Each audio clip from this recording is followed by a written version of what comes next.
सकते हैं ना सर।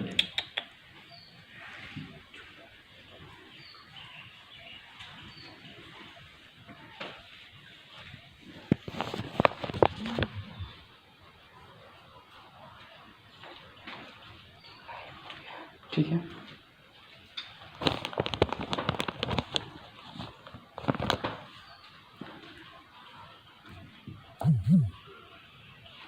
रेडी है। आप सभी को मेरा नमस्कार। दोस्तों, आज की शानदार ट्रेनिंग हम सब के बीच लाइव होने वाली है और इस ट्रेनिंग की शुरुआत करने के लिए मैं एक बार बुलाना चाहूँगा हम सभी के ग्रेट अपलायन मिस्टर वर्मा सर को। So please welcome sir. Thank you Amarnath ji, thank you, thank you, thank you. नमस्कार गिलेश परिवार। दोस्तों, आज सब हम लोग फिर से हाजिर हैं एक बार, आज एक नई ट्रेनिंग को लेकर के।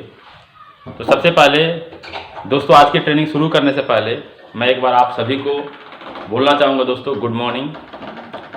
और साथ के साथ आप सभी को तहे दिल से बहुत बहुत धन्यवाद देना चाहूँगा कि आज आप सभी लोग फिर से उसी जोश, उसी जुनून के साथ सीखने के लिए बिल्कुल तत्पर हैं और बिल्कुल समय पे आप तैयार हैं दोस्तों। तो आज जो हमारा मेन टॉपिक है दोस्तों, आज जिस टॉपिक पे हम खासकर बात करने वाले हैं वो टॉपिक है दोस्तों डायरेक्ट सेलिंग। तो दोस्तों, आज डायरेक्ट सेलिंग को डिफाइन करने से पहले मैं आपको बता दूं, आज से 2 दिन पहले जब हम लोगों ने एक बड़ी कमाल की ट्रेनिंग किया था, जिस ट्रेनिंग का नाम था दोस्तों ट्रिपल पी। और ट्रिपल पी में आप सभी को बड़े अच्छे तरीके से ये बताया गया था कि डायरेक्ट सेलिंग कब आया, बट फिर भी थोड़ी चीज़ों को मैं डिफाइन करना चाहूँगा। जैसा कि आप सभी को अच्छे से पता है मेरे दोस्तों कि 1995 में भारत में डायरेक्ट सेलिंग आई। 3 साल के बाद यानी 1998 में डायरेक्ट सेलिंग ने जोर पकड़ा और बिल्कुल रफ्तार में भारत में शुरू हो गई। लेकिन आप सभी को पता है दोस्तों, भारत में जब भी कोई नई चीज आई है, जब भी कोई नई चीज आई है, लोगों ने उसका उपयोग के बदले दुरुपयोग किया। और सेम दोस्तों डायरेक्ट सेलिंग के साथ भी हुआ। लेकिन दोस्तों, डायरेक्ट सेलिंग को मैं डिफाइन करूं तो डायरेक्ट सेलिंग का मकसद क्या था, जो उस दिन हम सभी के ग्रेट अपलाइन उमेश सर ने बताया था। डायरेक्ट सेलिंग का मकसद था दोस्तों परंपरागत मार्केटिंग यानी ट्रेडिशनल मार्केटिंग को रिप्लेस करना। अब हम बात करें ट्रेडिशनल मार्केटिंग की, तो आप सभी को पता है जब हमारे यहाँ कोई प्रोडक्ट एक कस्टमर के पास पहुंचता है तो सबसे पहले वो मैन्युफैक्चर से शुरू होता है। मैन्युफैक्चर से शुरू होने के बाद पहुंचता है दोस्तों स्टेट लेवल पे, डिस्ट्रिक्ट लेवल पे, होलसेलर के पास, रिटेलर के बाद, उसके बाद पहुंचता है दोस्तों कस्टमर के पास। और उसके साथ एक बहुत बड़ी सेल्स टीम काम करती है जो सामान का आदान प्रदान करती है। और कोई भी प्रोडक्ट मार्केट में जब आता है उसके लिए ये सारी कंपनियां बड़े बड़े हीरो, बड़े बड़े हीरोइंस को अपने साथ लेके आते हैं और वो बड़े बड़े हीरो हीरोइंस आकर के नए नए प्रोडक्ट को क्या करते हैं दोस्तों, प्रमोट करते हैं। और आपको पता होना चाहिए एक बहुत ही ह्यूज अमाउंट, एक बहुत बड़ा अमाउंट लेके चले जाते हैं। और यदि थोड़ा मोड़ा भी आपके पास अनुभव है तो आप पता करेंगे तो आपको पता चल जाएगा दोस्तों, ये सारी कंपनियां बड़े बड़े अमाउंट ना इन प्रचार करने वाले लोगों के ऊपर पैसे खर्च करते हैं। तो दोस्तों, मेरा आपको समझाने का मेन पर्पज आज की ट्रेनिंग से कि डायरेक्ट सेलिंग का मकसद ही था ट्रेडिशनल मार्केटिंग को रिप्लेस करना। अब सवाल है दोस्तों कि ऐसा क्यों, तो मैं आपको थोड़ा सा बताऊं। ऐसा इसलिए दोस्तों कि जिस प्रकार से समय बदल रहा है, समय के साथ यदि इंसान न बदले, समय के साथ काम करने का तरीका नहीं बदले, तो कहीं ना कहीं हम सब डेवलप नहीं कर पाएंगे।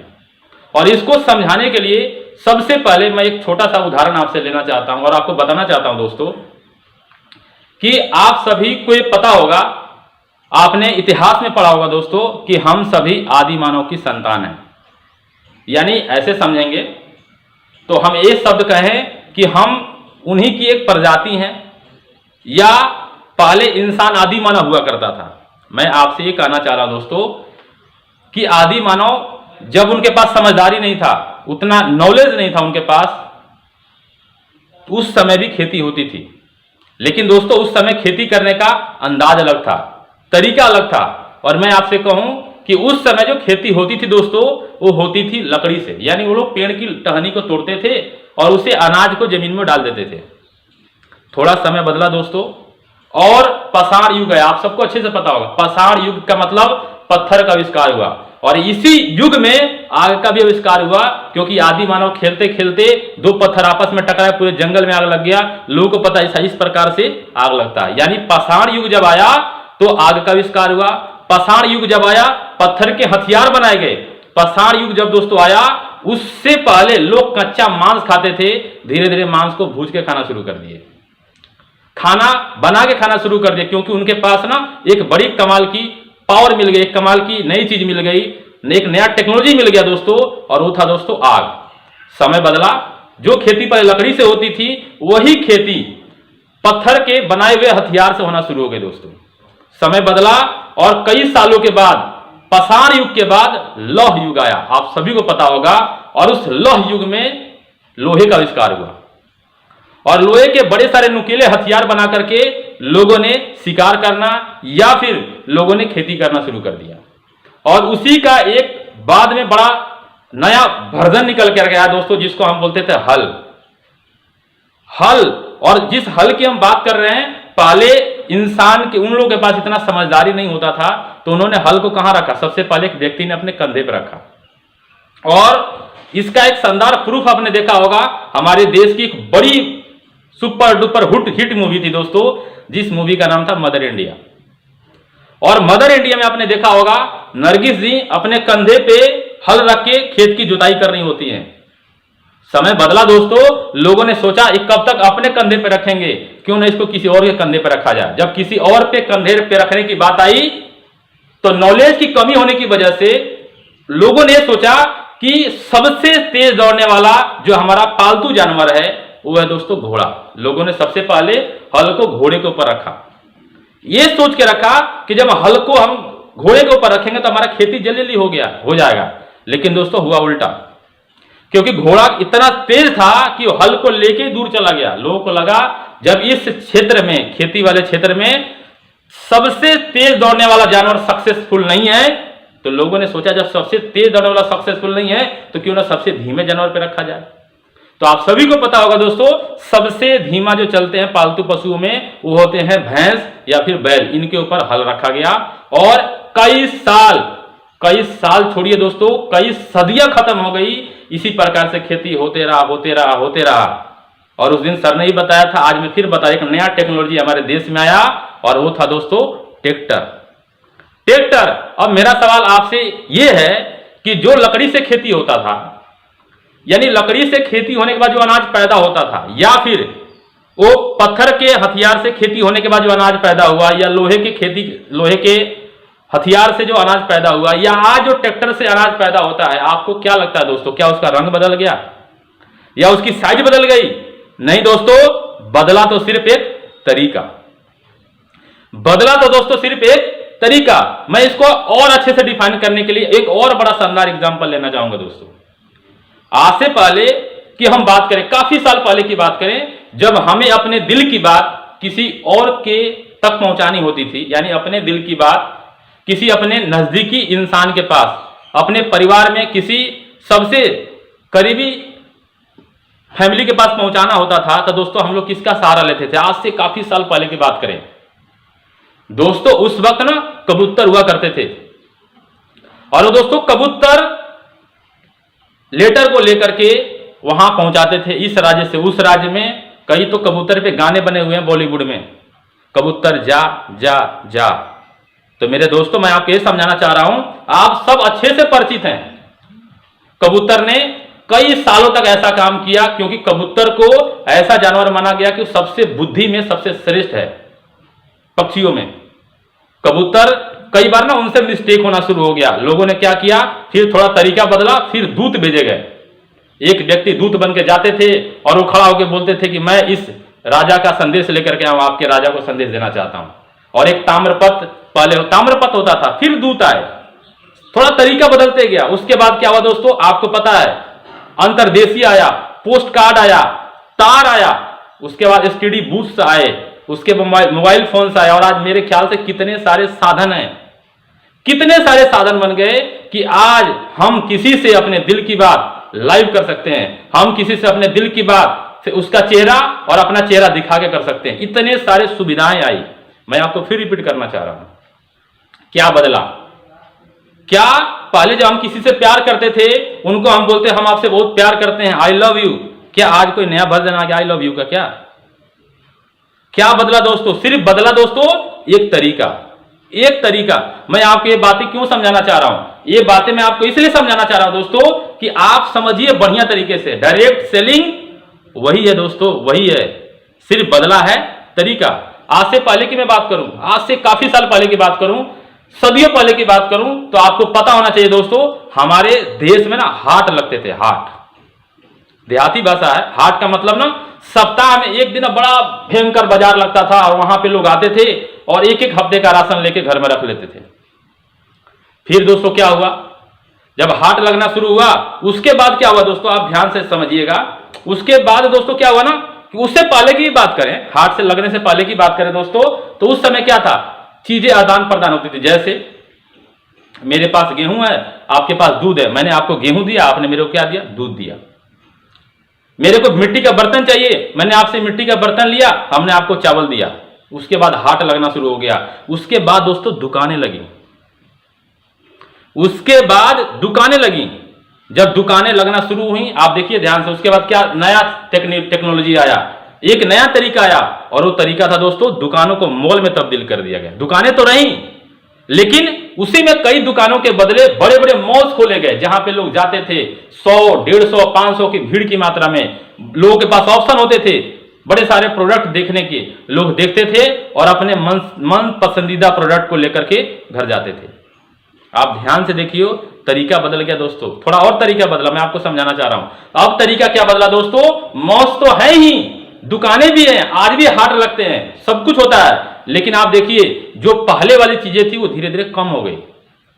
आज मॉल्स के बदले बड़े सारे ई कॉमर्स शुरू हुए, जहां पे आप घर बैठे अपने सामान को ऑर्डर करेंगे, आपको 4 दिन में, 5 दिन में आपके पास पहुंचते हैं। यानी मैं आपको ये समझाना चाह रहा हूं दोस्तों, तरीका बदला, ध्यान से समझिए। आज से पहले जब शादी होती थी, कैसे शादी होता था दोस्तों, एक लड़का, लड़के के माँ बाप लड़की के माँ बाप के घर जाते थे, बड़े सारे नियम, बड़े सारे सिस्टम, बड़े सारे नियम कानून थे दोस्तों। धीरे धीरे वो भी तरीका बदला, और देखो मैं भी आपको बता रहा था ई कॉमर्स की बात है ना, ऑनलाइन की बात। आज शादियां भी ऑनलाइन होना शुरू हो गई भाई साहब। आपको एक सॉफ्टवेयर के बारे में पता होगा, एप्स है शायद, और भी बड़े सारे एप्स हैं, एक के बारे में आपको बताता हूं, नाम है शादी.com। अब बताइए, ऑनलाइन शादियां हो रही है भाई साहब, तो सब चीजें बदल रहा है। मैं आपको यही बात इतना डिटेल में समझाने का मेरा छोटा सा पर्पस है दोस्तों, कि आप ध्यान से देखिए, सारी चीजें बदल रही है। और मैं आपको यही समझाना चाह रहा हूं कि डायरेक्ट सेलिंग का मकसद ही सिर्फ यही है कि सामान को सीधे कस्टमर तक पहुंचाना, और इससे क्या क्या फायदे होंगे आपको पहले की ट्रेनिंग में बताया गया होगा। हाँ, आगे की और डिफाइंड में ट्रेनिंग को समझाने के लिए मैं एक बार बड़े मान के साथ, बड़े सम्मान के साथ और आप सभी के प्यार के साथ मैं बुलाना चाहूंगा हमारी great upline mister Umesh sir को। सो प्लीज वेलकम सर, आए और हमारे सभी डिस्ट्रीब्यूटर को कुछ नया सिखाएं। Thank you sir, welcome. नमस्ते सभी को, धन्यवाद सर रहे आप।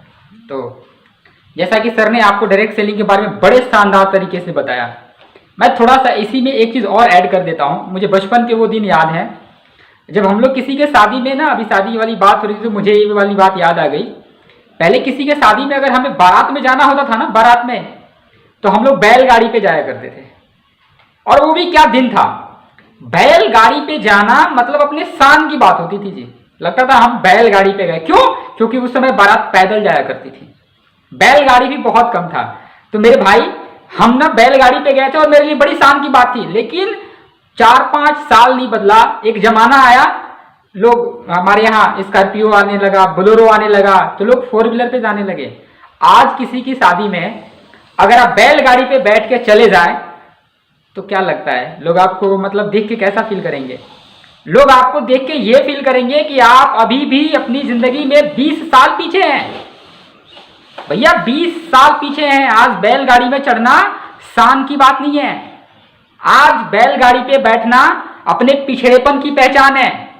मैं आपको यही बात थोड़ा सा इंक्लूड करके समझा रहा हूं कि अगर आज के टाइम में भी अगर आप सही तरीके से सही जगह से अगर आप प्रोडक्ट नहीं खरीदते हैं तो आप बहुत पीछे हैं। आज भी कोई आदमी अगर अपनी चीजों का आदान प्रदान करता है मतलब उसको बिजनेस करने नहीं आ रहा है। अगर आज भी कोई अपनी हाट पे जाके सामान खरीद रहा है सप्ताह का तो बहुत पीछे है। आज भी कोई अगर आदमी दुकान पे सिर्फ पैसे देके सिर्फ प्रोडक्ट ले रहा है, बस इसी से मतलब रख रहा है, तो बहुत पीछे है। आपके पास डायरेक्ट सेलिंग एक मौका है।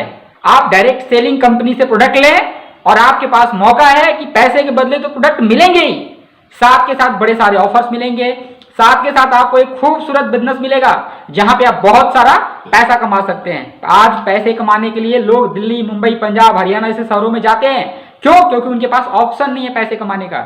लेकिन डायरेक्ट सेलिंग वो ऑप्शन है कि आप जिस जगह से हैं, जिस शहर से हैं, जिस गांव से हैं, अगर आप सिर्फ डायरेक्ट सेलिंग को समझ जाते हैं और सही जगह से आप प्रोडक्ट लेना शुरू कर देते हैं तो आपके पास एक मौका है कि पैसा कमाने के लिए आपको घर छोड़ के, परिवार छोड़ के कहीं जाने की जरूरत नहीं पड़ेगी। आपको प्रोडक्ट भी मिलेगा, बड़े सारे ऑफर्स भी मिलेंगे और बड़े सारे पैसे कमाने का तरीका भी मिलेगा। अब सवाल है ये कैसे होगा, क्या होगा?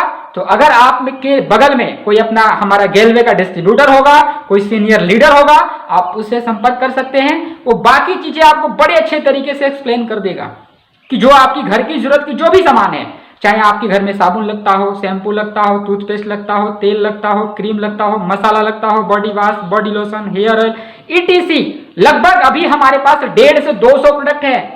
आने वाले दिन में हम और प्रोडक्ट लेके आ रहे हैं। कमिंग सून में है हमारे पास प्रोडक्ट, जैसे अरहर का दाल है, मसूर का दाल है, मूंग का दाल है, धोती है, गमछा है, पॉलिश है, वगैरह वगैरह, मतलब और भी जो जनरल आइटम है हम वो भी लेके आ रहे हैं आपके पास। आप किसी हमारे गेलवे के डिस्ट्रीब्यूटर से मिलें, उनसे संपर्क करें, हमारी कंपनी के बारे में, हमारे प्रोडक्ट के बारे में, हमारे ऑफर्स के बारे में, हमारे बिजनेस के प्लान में अच्छे तरीके से समझें। दावे के साथ कहता हूं आपका ये नया तरीका जो है ना सामान खरीदने वाला, आपके सारे सपने पूरे करवा देगा। क्योंकि ये बातें हम बोल नहीं रहे, हम दोनों भाइयों ने आज से 10 साल पहले गेलवे को चुना था, गेलवे से प्रोडक्ट लेने का कमिटमेंट किया था। हमने कुछ लोगों को बड़े सारे नेगेटिव बातों को भी सुना, लेकिन हमें डायरेक्ट सेलिंग के बारे में इतना नॉलेज हो गया, इतना भरोसा बढ़ गया, 10 सालों से हम लोग डायरेक्ट सेलिंग में हैं। गेलवे बिजनेस में एक कामयाब डिस्ट्रीब्यूटर हैं। और दोस्तों आज हम दोनों भाई मिलके आज आपको शेयर करेंगे, अगर आप भी हमारे गेलवे बिजनेस में एक कामयाब डिस्ट्रीब्यूटर बनना चाहते हैं तो आपको कौन कौन से चैलेंज फेस करने पड़ेंगे, किस तरीके से फेस करेंगे कि आप हमारे यहाँ कामयाब डिस्ट्रीब्यूटर बन जाएंगे। तो मैं आपको चाहता हूं इस सेशन को मैं आगे बढ़ाऊं। हमारे सपोर्ट में 2 लोग और हैं, मैं उनका थोड़ा नाम ले लेता हूं। हमारे मिस्टर प्रमोद दुबे जी हमारे साथ हैं, मिस्टर अमरनाथ यादव जी हमारे साथ हैं, और हम चारों लोगों ने मिलके जो डायरेक्ट सेलिंग का जो डर है ना, बड़े सारे लोग सोचते हैं डायरेक्ट सेलिंग करेंगे क्या करेंगे, बड़े सारे उनके मन में सवाल हैं। आज सारे के सारे सवाल डायरेक्ट सेलिंग को लेकर हम आपके बीच में आ गए हैं। आपके बड़े सारे लोगों में से कुछ लोगों के सवाल हमारे तक आए हैं, कुछ लोगों ने डर से हमें सवाल नहीं करा, लेकिन हमने उनके सारे सवाल के जवाब आपके सामने लेके खड़े हैं। और मुझे एक बात बड़े अच्छे तरीके से पता है, अगर आपको डायरेक्ट सेलिंग को लेके सारे सवाल के जवाब अगर क्लियर हो जाए ना, मैं दिल से कहता हूं आपको डायरेक्ट सेलिंग में ना अपने सारे सपने पूरे करने से कोई नहीं रोक सकता है। अगर कोई आदमी हमारे बिजनेस में फेल होता है तो सिर्फ एक रीजन है, उससे हमारे बिजनेस की पूरी नॉलेज नहीं होती है, जिसकी वजह से वो काम करने से डरता है या हमारे बिजनेस में आने से भागता है, बचता है। तो दोस्तों डरने की जरूरत नहीं है, अब बारी है खुल के काम करने का। तो आइए सवाल जवाब का सेशन शुरू करते हैं।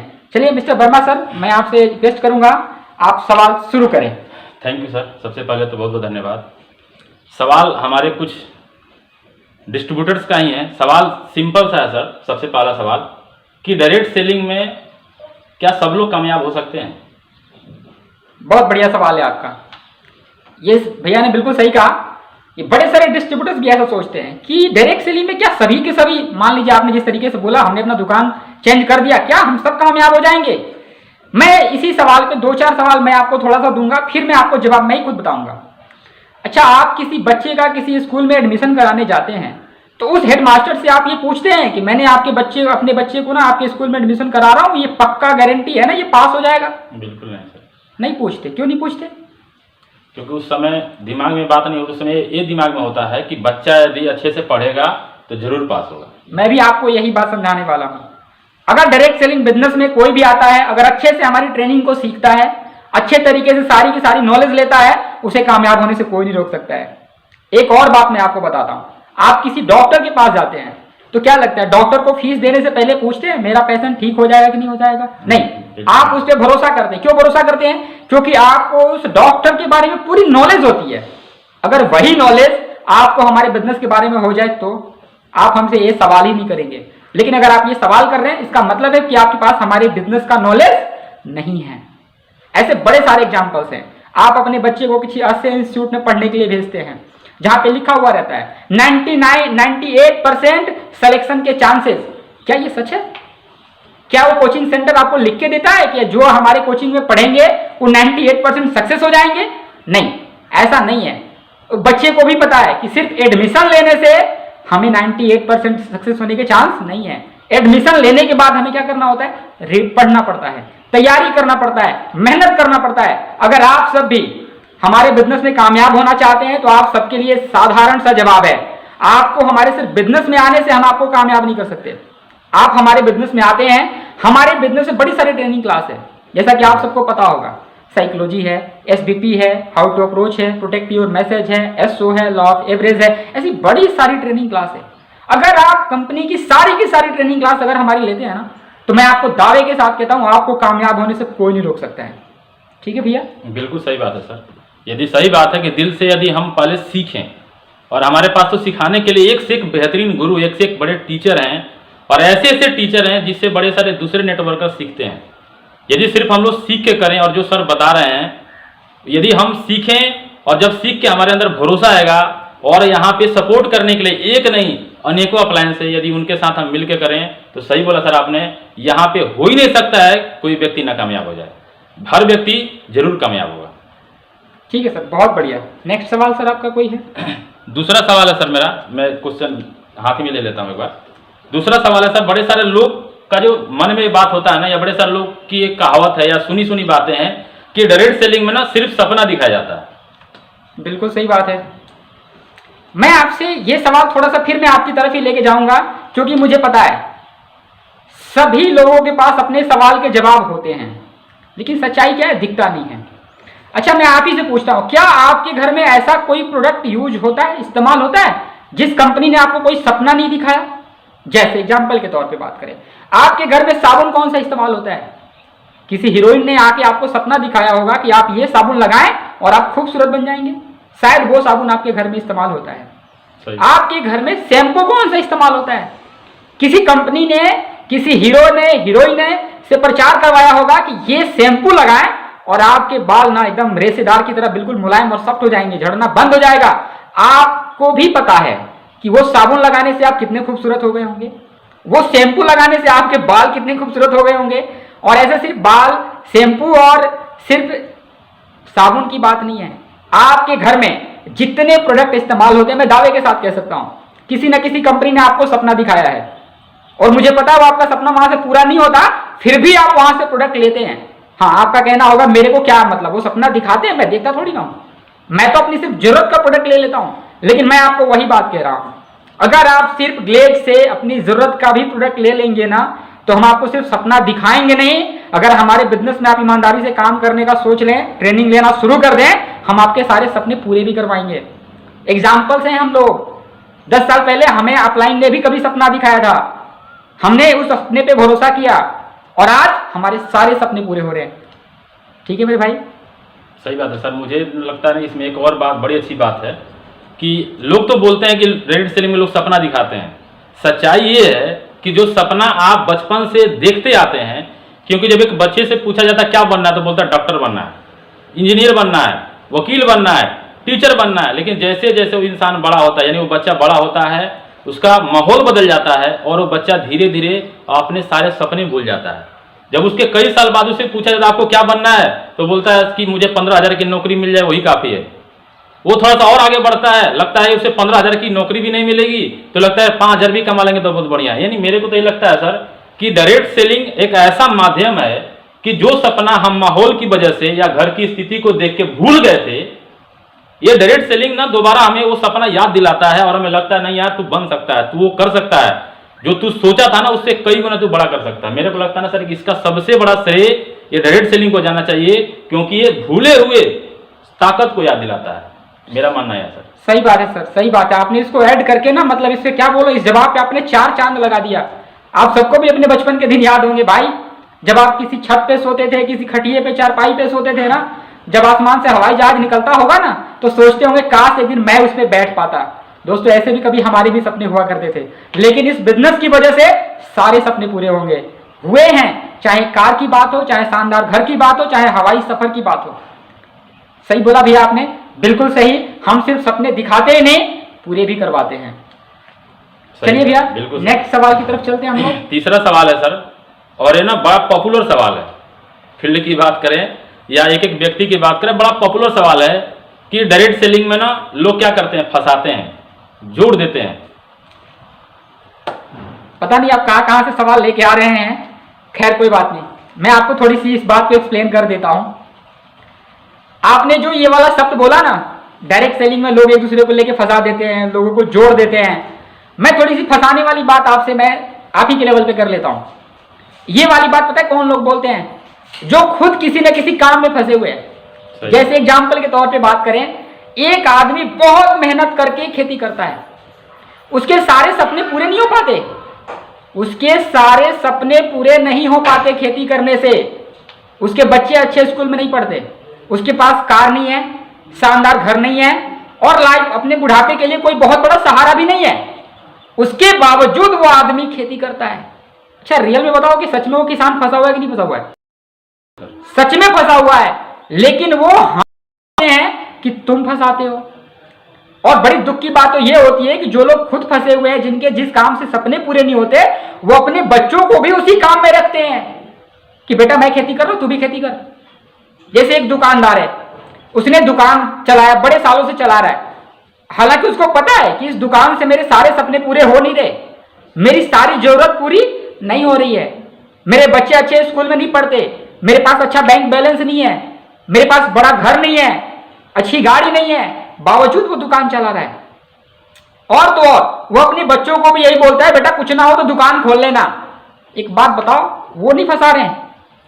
देखो यार सच पूछें तो जिसको जितनी समझ होती है वो उतना बोलता है। सच्चाई ये है कि हम लोगों को फंसाते नहीं, लोगों को एक सपना दिखा के सपने को पूरा कराने के लिए सपोर्ट करते हैं। ऐसे ग्लेज में किसी आदमी को देखा होगा आपने कि किसी को लाया और लाके छोड़ दे, नहीं छोड़ता, आपको एटलीस्ट कोशिश करता है, आपको फोन करता है, भले आप फोन उठाए ना उठाएं, आपको मैसेज डालता है, आप भले उस मैसेज का रिप्लाई दे या ना दे, मतलब हमेशा ये कोशिश करता है कि वो आपको वहां से पकड़ के ग्लेज में लाए, आपको ग्लेज में एक कामयाब डिस्ट्रीब्यूटर बना के आपके सारे सपने पूरे कराए। यहाँ पे लोगों को फंसाया नहीं, सपने पूरे कराया जाता है भाई, और ये बात दिल से है। ठीक है भैया? सही बात है सर। सवाल तो मैंने लोगों के बिहार पे आपसे किया, बट मेरे को लगता है ना कि उसका सबसे बड़ा उदाहरण मैं खुद हूं। दोस्तों अभी सर ने बताया कि हम दोनों लोग भाई हैं, और मैं आपको बताऊं 10 नवंबर 2009 को मुझे भी इस बिजनेस में, इस ग्लेज में आने का मौका मिला। सर के साथ मैंने आने का मौका मिला, और जब मैं सर के साथ इस बिजनेस में आया, दिल से बता रहा हूं दोस्तों, घर की जो परेशानी है ना आप सब जानते हैं, वो बयां नहीं करना चाहता हूं क्योंकि आज की हम ट्रेनिंग का मकसद कुछ और है। बट जब हम आए, हम इस बिजनेस को नहीं करना चाहते थे, एक बार नहीं दोस्तों 3 बार छोड़ के भागे। लेकिन हमारे सामने जो अपलाइन है, इसके अलावा हमारे सुबोध सर हैं, संजय सर हैं, राजकुमार सर हैं, इन लोगों ने खास करके हमारे जीवन में ऐसा प्रभाव डाला, इतना फॉलोअप किया कि दोस्तों आप यकीन नहीं करेंगे, जो व्यक्ति ये सोच के मतलब चला गया था यहाँ से, या मैं ये ठान लिया था मन में कुछ भी हो जाए इस बिजनेस में काम नहीं करूंगा, कुछ भी हो जाए ग्लेज में काम नहीं करूंगा, दोस्तों अपलाइन के फॉलोअप की वजह से, ग्लेज के एजुकेशन की वजह से, सिस्टम की वजह से, यहाँ के माहौल की वजह से मेरा सोच बदल गया। और आज मैं बात करूं दोस्तों, आप सबको पता है, जो सर मुझे लेकर के सामने खड़े हैं, ये सर आज भी डायमंड है और मैं जीडी हूं। अब एक बात बताइए मेरे भाई, आप ये बात बोल तो रहे हैं कि फंसाने वाला बिजनेस है। मैं आपसे जानना चाहता हूं, हालांकि सवाल मेरा ही था, बट मैं फिर भी आपसे जानना चाहता हूं, आप बताइए क्या सर ने मेरे को लाके फंसा दिया? नहीं दोस्तों, सर ने मेरे को लाके फंसाया नहीं। मेरे ख्याल से सीडी लेवल से आज इस लेवल तक सर ने जितना पैसा कमाया उससे हमेशा मेरे को ज्यादा कमाया। हमारे सुबोध सर की बात करें, जितना पैसा वो कमाए वो इस बात से कम मोटिवेट हुए कि मेरा इतने का चेक बनता है, वो इस बात से हमेशा मोटिवेट हुए कि वर्मा दो के इतने लाख का चेक बनता है। वो इस बात से मोटिवेट नहीं हुए कि मेरे पास कौन सी गाड़ी है, वो इस बात से ज्यादा मोटिवेट हुए कि मेरे डाउनलाइन के पास 28 लाख की गाड़ी है। तो मेरे को लगता है दोस्तों, यदि ऐसा सोच है ना, तो आप हम दोनों की एग्जांपल देख लीजिए। अभी सर ने बोला कि हमारे इस ट्रेनिंग में सबसे ज्यादा सपोर्ट जो 2 लोगों ने किया वो मेरे 2 डायरेक्ट हैं। प्रमोद जी हमारे डायरेक्ट हैं, अमरनाथ जी भी हमारे डायरेक्ट हैं। इसके अलावे मेरी एक और लाइन है जिसका नाम है मोहन सिंह कुशवाहा जी। ये 3 लोग, 2 लोग तो यहाँ प्रेजेंट है, वो यहाँ पे नहीं है दोस्तों। 3 के 3 लोग आज ना मेरे को लगता है कि जो शायद हम लोग कभी सोचे नहीं थे उतना पैसा ये लोग भी कमाते हैं। यानी दोस्तों ये बिजनेस फंसाने का बिजनेस नहीं है, ये बिजनेस बनाने का बिजनेस है, बनाने का बिजनेस है। Thank you sir. बहुत बढ़िया, बहुत बढ़िया, बहुत बढ़िया। नेक्स्ट सवाल सर। सर अगला सवाल है कि हम लोग ये जानना चाहते हैं कि स्कीम में और प्लान में अंतर क्या है? चलिए अब थोड़ी सी बात स्कीम और प्लान पे आ गई है। चलिए मैं इसको थोड़ा सा शेयर करता हूँ। देखिए डायरेक्ट सेलिंग में मैंने जो ट्रिपल पी में बड़े सारे 2 दिन पहले मैंने आपको बड़ा सारा चीजें एक्सप्लेन किया है। Yes sir. उसी से रिलेटेड ये सवाल है, स्कीम क्या होता है और बिजनेस प्लान क्या होता है। स्कीम आप ऐसे समझे, स्कीम क्या होता है, जैसे मेरे कंपनी का मैंने प्लान पढ़ा, प्लान क्या है उसको स्कीम कहें तो कोई शिकायत नहीं होगा। उसमें लिखा हुआ था कि अगर आप 5-5 लाख का पेयर बना देते हैं, कितने का, यानी कि वो बैनरी प्लान की कंपनी है, 5 लाख का लेफ्ट में और 5 लाख का राइट में अगर आप बिजनेस करा देते हैं तो आपको अपाची बाइक मिलेगा। देखो ये क्या है, 5-5 लाख का बिजनेस दोनों लेग में कराते हैं तो आपको अपाची बाइक मिल जाएगा। मैं सिर्फ एग्जांपल के तौर पर बता रहा हूं, आप समझ लेना, ये एग्जैक्ट नहीं है बात। उसमें आगे कहते हैं कि अगर आपने दोनों में 20-20 लाख का पेयर बना दिया ना जनाब, तो हम आपको ना अपने परिवार के साथ ना थाईलैंड भेज देंगे ट्रिप पे। आपने 50-50 लाख का पेयर बना दिया ना तो आपको एक 4 व्हीलर कार दे देंगे जी। आगे कहते हैं आपने अगर 1-1 करोड़ का पेयर बना दिया तो आपको BMW दे देंगे जी। अच्छा, आपको लगता है कि ये वाली बात कहीं से बिजनेस प्लान है? बिल्कुल नहीं सर। ये ना एक ऐसा स्कीम है कि लोगों को दिमाग में ना डाल दिया जाता है कि आप ये करो आपको ये मिल जाएगा जी। बिजनेस प्लान क्या होता है? बिजनेस प्लान का मतलब होता है कि अगर उस कंपनी में, उस नेटवर्क में अगर एक साबुन भी बिके ना, क्या बिके, एक साबुन बिके तो उसका प्लान होना चाहिए। जैसे मैं अपनी कंपनी की थोड़ी सी बात आपसे कर लेता हूं। अगर हमारी कंपनी में एक ब्यूटी शॉप साबुन है 27 रुपए का ना, उसका आईपी वैल्यू है लगभग 25 से 30%। मान लें अगर 7 रुपए कंपनी उसमें से बांटती भी है ना, 7 रुपए, तो हमारे पास बिल्कुल प्रॉपर प्लान है। 7 रुपए में किसको 1 रुपए मिलेगा, किसको 1 रुपए मिलेगा, किसको 60 पैसे मिलेगा, किसको 50 पैसे मिलेगा, मतलब बिल्कुल एग्जैक्ट प्लान है। हमारी कंपनी में कभी किसी को नहीं बोला जाता आप इतने लाख का बिजनेस करवा दीजिए, कंपनी आपको बाइक दे देगी। सुना है क्या आपने? नहीं सुना है। ये सारा स्कीम में होता है, बिजनेस प्लान में बिल्कुल नहीं होता। बिजनेस प्लान में ये होता है आप इतने का टर्नओवर करवाएं, उसका जो इंसेंटिव बनेगा, हेलो मैंने क्या बोला, उसका जो इंसेंटिव बनेगा बिजनेस प्लान के हिसाब से आपको वो मिलेगा। स्कीम कुछ और है, बिजनेस प्लान कुछ और है। और दुख की तो बात यह है कि कंपनियां आजकल बिजनेस प्लान कब स्कीम ज्यादा लेके आती हैं। ठीक है सर? सही बताया सर आपने। सिंपल सी बात है, प्लान का पर्पज क्या होना चाहिए, प्लान का मकसद क्या होना चाहिए। जैसे सर ने बताया, जैसे सर आपने बताया कि कोई भी एक प्रोडक्ट बिके उससे लोगों को पैसे जाने चाहिए। स्कीम में ऐसा नहीं होता है, क्योंकि स्कीम तो स्कीम ही है। बट फिर भी मेरा सवाल है सर आपसे कि आखिर लोगों को, जैसे हम लोग समझाने का प्रयास कर रहे हैं, लोगों को पता भी है स्कीम, जैसे हमारे गांव देहात में चलता ना सिस्टम, 10,000 जमा करो तो हम 5% क्या देंगे आपको, टैक्स देंगे, यानी 5% ब्याज देंगे, ब्याज दे देंगे। और लोगों ने क्या किया, मेरे ख्याल से हम अपने गांव की बात बताएं सर, या फिर मैं जब कलकत्ता में रहता था तो मेरे ख्याल से कई लोग ऐसे थे जिन्होंने अपना प्रोविडेंट फंड उठा करके जमा कर दिया। और जिसके पास जमा करते थे ना, जो मेरे भाई बड़े सारे हमारे दोस्त भी जुड़े हुए हैं लाइव, मैं आपको बता रहा हूं उस व्यक्ति का एक हाथ नहीं था, आप समझ लो, यानी उस व्यक्ति का एक हाथ नहीं था और वो उसका समझ लो डायरेक्टर था, एक तरफ से हेड था सबसे। किसी ने 3,000 उठाया, 3,000 कहाँ जमा कर दिया भाई? उसके पास। 5,000 उठाया, कहाँ जमा कर दिया? 5,000 उसके पास। मैं तो कहता हूं दोस्तों, मैं अपनी आंखों से देखा हूं, क्योंकि उसका भुक्तभोगी मैं भी हूं। क्योंकि जब हमारे पापा रिटायर हुए थे, मुझे आज भी याद है, पापा ने मना किया, भैया ने मना किया, बट मैंने उन लोगों की बात को लगा, यार क्या बोलेंगे, 50,000 रहेगा ना तो कहीं ना कहीं हमको इतने हजार क्या मिलेगा, बेनिफिट मिलेगा, और इससे हम लोग का घर का खर्चा चल जाएगा। हमने 50,000 दिया, हमने तो 50,000 दिया भाई साहब।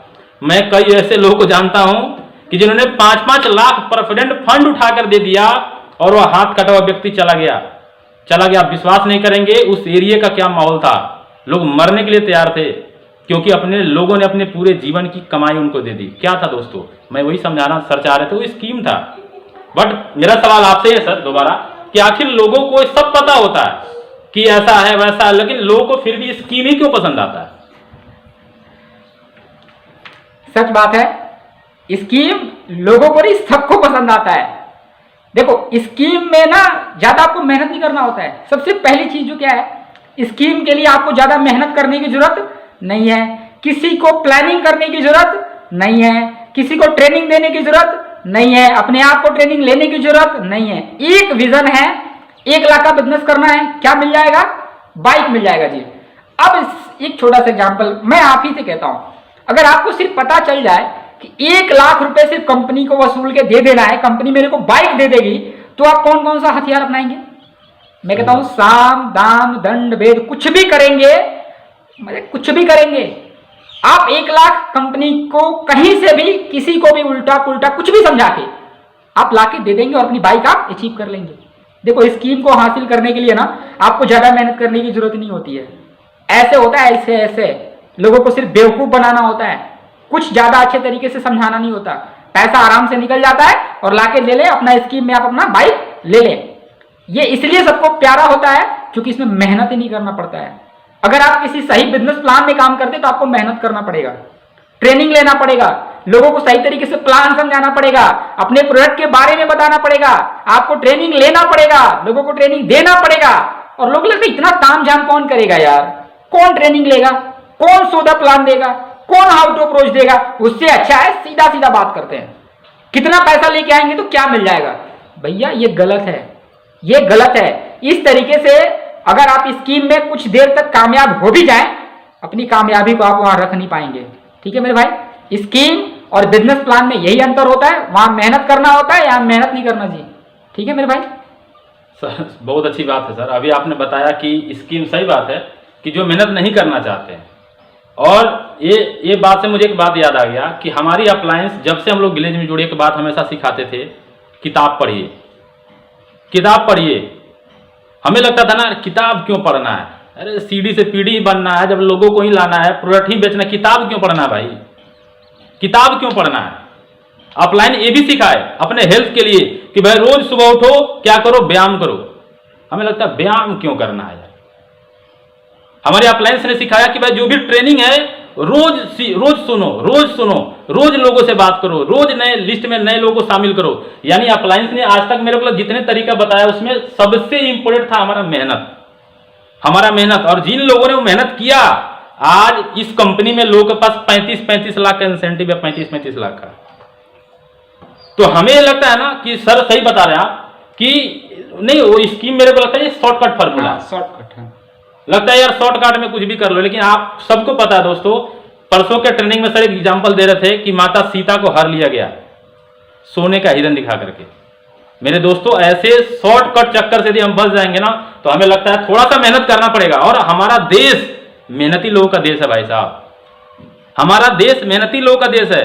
हमारे देश में हमेशा एक प्रथा चलती आई है, और ये बात ना बड़े सारे विदेशी देश भी स्वीकार करते हैं कि सबसे ज्यादा मेहनत कोई देश के लोग करते हैं तो दोस्तों हमारा भारत है। जब हमारे देश के प्रधानमंत्री बने ना, मैं आपको दिल से बता रहा हूं, आप उनकी स्पीच जाकर सुनिएगा। जब हमारे देश के प्रधानमंत्री मोदी जी बने, उन्होंने नहीं बोला कि IIT मुझे चाहिए, नहीं, उन्होंने बोला भाई मेहनत चाहिए, मुझे मेहनती लोग चाहिए, क्योंकि IIT वाले तो 1000 मिल जाएंगे, लाखों लोग हमारे देश में। अरे भाई ऐसे ऐसे लोग देश में हैं। आज फेसबुक पे आपको पता करिएगा CEO कौन है, गूगल के CEO कौन है। बड़े बड़े देशों में, बड़े बड़े ताकतवर देशों में हमारे देश के पढ़े लिखे लोग वहां पे। हमारे देश में IIT की कमी नहीं है। हमारे देश में जो कमी है ना दोस्तों, वो मेहनत करने की कमी है।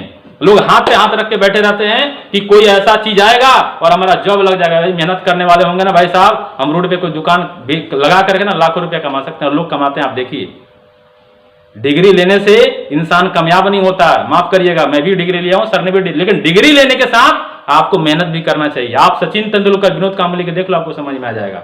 सचिन तेंदुलकर ने मेहनत किया, मेहनत। जब एक बार आउट होते थे ना दोस्तों, वो उस गेंद को तब तक खेलते थे जब तक एक ही गेंद पे वो 4 प्रकार के शॉट लगाने को तैयार ना हो जाए। 4 प्रकार का शॉट खेलना उनको नहीं आ जाए, इसीलिए सचिन बन गए, उनको क्रिकेट का गॉड कहा गया। और विनोद कांबली कहां है दोस्तों, आपको पता है, मेहनती बनिए। और हमें लगता है कि बिल्कुल सही बताया सर आपने। और उसका एक और ताजा एग्जांपल है हमारे देश के एक युवा क्रिकेटर, आज हमारे देश के हर व्यक्ति उनकी तरह बनना चाहता है, विराट कोहली। कितना मेहनत का अपने शरीर के पीछे, कितना पेशेंस है। यानी सर ये समझाना चाह रहे हैं, और सर की बात से मेरे को लगा कि मैंने भी ये बात बताया कि हमें मेहनत से पीछे नहीं भागना चाहिए, क्योंकि मेहनत से पीछे भागेंगे तो कहीं ना कहीं आप स्कीम में फंस जाएंगे। स्कीम में नहीं फंसिए दोस्तों, हम सबको मेहनती बनना है। ठीक, बहुत बढ़िया, बहुत बढ़िया। मुझे भी सही बात है, ये बिल्कुल सच है। जो आदमी मेहनत करना नहीं जानता वो इसको स्कीम में जाना बड़े अच्छे तरीके से चाहता है। मैं आपको छोटा सा रिक्वेस्ट करूंगा, मेहनती लोगों के साथ रहें, मेहनत पे भरोसा रखें, स्कीम पे भरोसा न करें। स्कीम कभी भी बंद हो सकता है, लेकिन बिजनेस कभी बंद नहीं होता है। ठीक है मेरे भाई, प्रॉफिट थोड़ा शुरू में बिजनेस में कम होता है और स्कीम में बोरा भर के आता है। लगेगा वाह जिंदगी बदल गई, लेकिन रियल में जिंदगी बदल नहीं रही होती है। जिंदगी घाटे में जा रही होती है, लेकिन आदमी को तब समझ में नहीं आता है, जब समय निकल जाता है तब समझ में आता है। ठीक है मेरे भाई, चलिए मैं इस पे और ज्यादा जोर नहीं दूंगा, क्योंकि बड़े सारे मेरे पास एग्जांपल्स हैं। जब हम लोगों ने ग्लेज बिजनेस शुरू किया, वो लोग किसी न किसी स्कीम में थे। आज मैं देखता हूं वो लोग वही हैं जहां से शुरू हुए थे, और आज हम लोग उनसे 20 साल आगे हैं। 20 साल आगे हैं मेरे भाई। सही बात। तो ये मौका आपके पास भी है, आपको डिसाइड करना है, पल भर की कामयाबी चाहिए या लंबे समय का कामयाबी चाहिए, वो आपको डिसाइड करना है। ठीक है मेरे भाई, दोनों आपके पास मौका रहेगा। हमेशा आपके पास स्कीम भी रहेगा और शानदार बिजनेस प्लान भी रहेगा। डिसाइड आपको करना है। स्कीम को चुनेंगे, साल 2 साल के लिए कामयाब हो जाएंगे, हो सकता है बाइक ले लें, कार ले लें, लेकिन अगला जो नंबर आएगा वही बाइक और कार बेच के आपको खाना पड़ेगा। बिजनेस में हो सकता है 1-2 साल तक बाइक और कार ना आए, लेकिन जिस दिन बाइक और कार आएगा ना, आप BMW की तरफ आगे बढ़ गए होंगे। ठीक है मेरे भाई, धन्यवाद जी। नेक्स्ट सवाल की तरफ चले। सही बोला, बिल्कुल सर, बिल्कुल सही बोला आपने। मेरा अगला सवाल है दोस्तों, अभी कुछ स्कीम की हम बात कर रहे हैं, कुछ स्कीम टाइप कंपनी का नाम क्या लेना है सर, सब जानते हैं। अभी बड़ी सारी कंपनियां हैं ना, तो आज ना ये जो जितनी सारी बाहर में कंपनियां, हमें लगता है ना आज ना एक चीज मेरे को लगा, सवाल पूछने से पहले मैं थोड़ा करना चाहूंगा सर। हमें लगता है ना कि आज ना, जैसे जब लोकसभा चुनाव हो रहा था, जब देश के पहली बार प्रधानमंत्री का नाम आया कि मोदी जी, तो उस समय एक ऐसा माहौल क्रिएट हो गया, या उसके अगले 5 साल के बाद जब इलेक्शन हुआ, ऐसा माहौल क्रिएट हो गया कि Modi ji versus all party, पूरी all party, Modi ji versus all party. आज हमें लग रहा है ना सर, आज वही माहौल है। और मैं ये जानना चाहता हूं कि जो बाहर में जितनी सारी कंपनियां हैं, वो ग्लेज के लीडर को ही क्यों टारगेट करती हैं? ये तो खैर आपने अब क्या बोले, आपने क्या पूछ लिया, बट कोई नहीं, मैं इसको एक्सप्लेन करता हूं आपसे। ये बात बिल्कुल सच है। मैं भी कितने दिनों से फेसबुक पे हूं, यूट्यूब पे हूं, व्हाट्सएप के सारे हम लोगों से कनेक्ट रहते हैं। मैं अभी जो देख रहा हूं, अभी का जो माहौल देश का ना, एक तरफ ग्लेज खड़ा है और एक तरफ पूरी की पूरी कंपनी खड़ी है। मैं नाम किसी का नहीं ले रहा हूं, दिल दुखाना मकसद नहीं है, सिर्फ अपने ग्लेज डिस्ट्रीब्यूटर को समझाना मकसद है। समझो होता क्या है, वो क्या रहा है। अब लोग ग्लेज वर्सेस ऑल कंपनी क्यों हो गया है, क्योंकि सबको एक बात पता है कि ग्लेज अब इतिहास रचने के लिए निकल चुकी है। क्योंकि ग्लेज अभी से पहले सिर्फ रूम पे रह के काम करता था। लोगों को पता चला, अरे ये तो रूम से निकल गए, ये तो फील्ड में आ रहे हैं, और तो और बड़े सारे प्रोडक्ट लेके आ रहे हैं। इनको लग रहा है अब इनको रोकना पॉसिबल ही नहीं, इम्पॉसिबल है, इनको रोका नहीं जा सकता। अब ये हमारे वैसे लीडर को टारगेट कर रहे हैं, वैसे लीडर को लालच दे रहे हैं जिसके पास थोड़ी ट्रेनिंग है ग्लेज की। क्या है? ग्लेज की ट्रेनिंग है और थोड़ी टीम है। उन्हें क्या लगता है कि अगर इस बंदे को हम पकड़ लें तो मेरी कंपनी का ट्रेनिंग सिस्टम सही हो जाएगा। दूसरा, ये अकेला नहीं आएगा, ये अकेला नहीं आएगा, ये आएगा, हो सकता है जितने लोग ऐसे लोग होंगे ग्लेज में जो रूम सिस्टम ना होने की वजह से नेगेटिव हैं, परेशान हैं, उदास हैं, वो एक बड़ा हिस्सा इसके पीछे आएगा। और लोग इस लालच में अपने बड़े बड़े लीडर्स को टारगेट कर रहे हैं। मैं सुनने को नहीं मिला, लेकिन आपको सुनने को हो सकता है मिल जाए, हम लोग ऐसा गेस कर रहे हैं। ऐसे ऐसे लीडर को ना मर्सिडीज और BMW भी ऑफर हो सकते हैं कि भाई आप हमारी कंपनी ज्वाइन कर लो, पूरी टीम को लेके आ जाओ, आपको BMW कार की चाबी ये रहा। ऐसा भी होगा, हो सकता है। लेकिन मैं आपको बता दूं, आपकी सुविधा के लिए ऑफर हो भी गया ना, वो EMI पे कार होगी। कमाना आपको टीम से वहां भी पड़ेगा, और 2 ऑप्शन होगा, जुड़ तो गए, पेयर बराबर करिए, पैसा कमाइए, फिर से टीम बनाइए, नहीं तो आपका जो कार का EMI है ना, वो कंपनी नहीं आपको देना पड़ेगा। बाद में हो सकता है आपको वही कंपनी आपकी कार बेचवा के पैसे भरवाए, उसके बाद भी नहीं होगा ना, तो आपको घर बेच के पैसा भरना पड़ेगा जनाब। देखो भाई, हमारे को टारगेट करने का सिर्फ लोगों के पीछे यही लॉजिक है कि अच्छा ट्रेनिंग वाला लीडर है और एक बहुत बड़ा ऐसा ग्रुप है जो इसके साथ आ जाएगा। इस लालच में लोग हमारे लीडर को टारगेट कर रहे हैं। ठीक है सर, कुछ कहना चाहेंगे आप? दूसरी बात एक और भी है सर, हमें लगता है कि टारगेट के पीछे ना एक और रीजन है। अभी आपने बताया जो रूम के लेकर के है ना, सही बात है। तो हमें लगता है ना कि कोरोना वायरस से जितना हम परेशान नहीं है ना, ये दिल की बात बता रहा हूं, उतने बाकी लोग परेशान हैं। उनको लग रहा है यार ये लोग ये भी नहीं छोड़ेंगे, उधर भी नहीं छोड़ेंगे, दोनों तरफ से पकड़ लेंगे हमको। उनकी तो हलक में अटकी हुई है, उनको लग रहा है यार ये तो इधर भी छोड़ने को तैयार नहीं है, उधर भी छोड़ने को तैयार नहीं, तो लालच देते हैं, अरे भाई तू रूम पे रह के काम कर ले। अरे मेरे भाई, अब मैं क्या बताऊं, है ना, ये सब बात तो मैं बोलना नहीं चाह रहा हूं, है ना। और नाम भी बड़ा खुल के लेते हैं भाई, हम लोग खुद से हम लोग नाम खुल के नहीं लेंगे। अरे भाई, आपके पास हक है, आपके पास भगवान ने बुद्धि दिया है, आप राम का नाम जपिए, आप माँ गणेश का नाम जपते रहिए, जितना जपना है जपिए, क्योंकि बुराई करने से आप हमसे आगे बिल्कुल नहीं निकल पाएंगे, बिल्कुल नहीं निकल पाएंगे। और हमें इसमें एक और चीज इंक्लूड करना है सर, कि ग्लेज को लीडर को टारगेट करने के पीछे एक बड़ा कमाल का रीजन है कि हमें से ना अधिकांशतः जो लीडर होते हैं वो ये नहीं देखते हैं कि मेरा टीम है उनका टीम है, हमारे यहाँ एक परिवार की भावना होती है। यानी कोई एक व्यक्ति हो, चाहे वो PD लेवल का ही बंदा क्यों ना हो, है ना, या वो 14% वाला ही क्यों ना हो, या 19% पे या 9% भी क्यों ना हो, कहीं ना कहीं एक व्यक्ति का ना कई लोगों से क्या हो जाता है, रिलेशन होता है। हाँ, रिलेशन होता है। क्योंकि हमारे यहाँ जो बिजनेस है वो बिल्कुल फैमिली की तरह है। हमारे कंपनी के जो डायरेक्टर सर हैं, हम सभी के आदरणीय अप्लायंस लोग हैं, एक बात हमेशा बोलते हैं, ग्लेज हमारा परिवार है।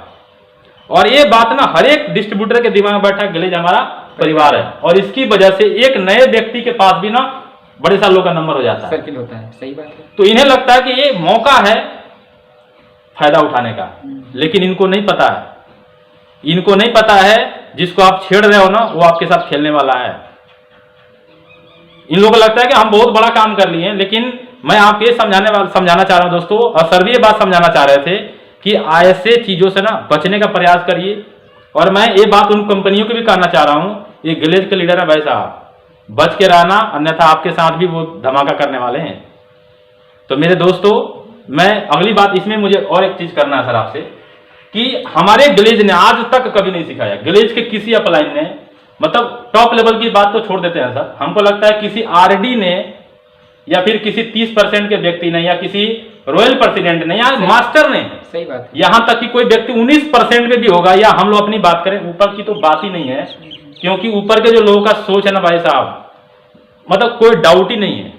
हम लोगों ने, यहां तक कि मैं उस व्यक्ति की बात कर रहा हूं जो 14% पे है, 19% पे है, मास्टर है या रॉयल मास्टर है, कभी किसी ने आपको नहीं सिखाया होगा दूसरे को तोड़ के ज्वाइनिंग कराओ, कभी नहीं, कभी नहीं, कभी नहीं सिखाया। लेकिन आज ना ये बिल्कुल उसी चीज पे लगे हुए हैं कि कैसे तोड़ के हम क्या कर लें, अपना घर बना लें। तो मैं एक बार सर जानना चाहूंगा, आखिर क्या इस नियत से वो आगे बढ़ जाएंगे, हमसे निकल जाएंगे? भैया आपने जो बोला ना, जिस आदमी के नियत में बैठा हो कि किसी टीम को तोड़ना है, वो भला अपना टीम कैसे बना सकता है? मैं आपको एक बात थोड़ी सी और बता दूं, लोग तोड़ के अपने में लाना क्यों चाहता है? ये कुछ ऐसे लोग हैं जो आलसी किस्म के हैं, इनको मेहनत करना पसंद नहीं है जी, और ऐसे लोगों को स्कीम पसंद आता है। और आपको भी पता है, अब अपने ग्लेज में अगर आपको काम शुरू करना है और एक अच्छा लीडर बनाना है किसी को, आपको ग्लेज में एक किसी को अच्छा लीडर बनाना है, तो उसे 14 प्लान देना पड़ेगा, लिस्ट बनवाना पड़ेगा, अप्रोच सिखाना पड़ेगा, पूरी ट्रेनिंग देनी पड़ेगी, उसे टीम बनवाना पड़ेगा, तब जाके वो 9% पे आएगा, 14% पे आएगा, 19% पे आएगा। तो हो सकता है 2-3-4 महीने का तो समय लग ही जाता है आदमी को, और बड़ा सारा मेहनत भी करना पड़ता है। लेकिन अगर एक दूसरी कंपनी के लीडर को पकड़ लेंगे तो ना उसे लिस्ट बनवाना है, ना अप्रोच सिखाना है, ऑलरेडी तैयार है।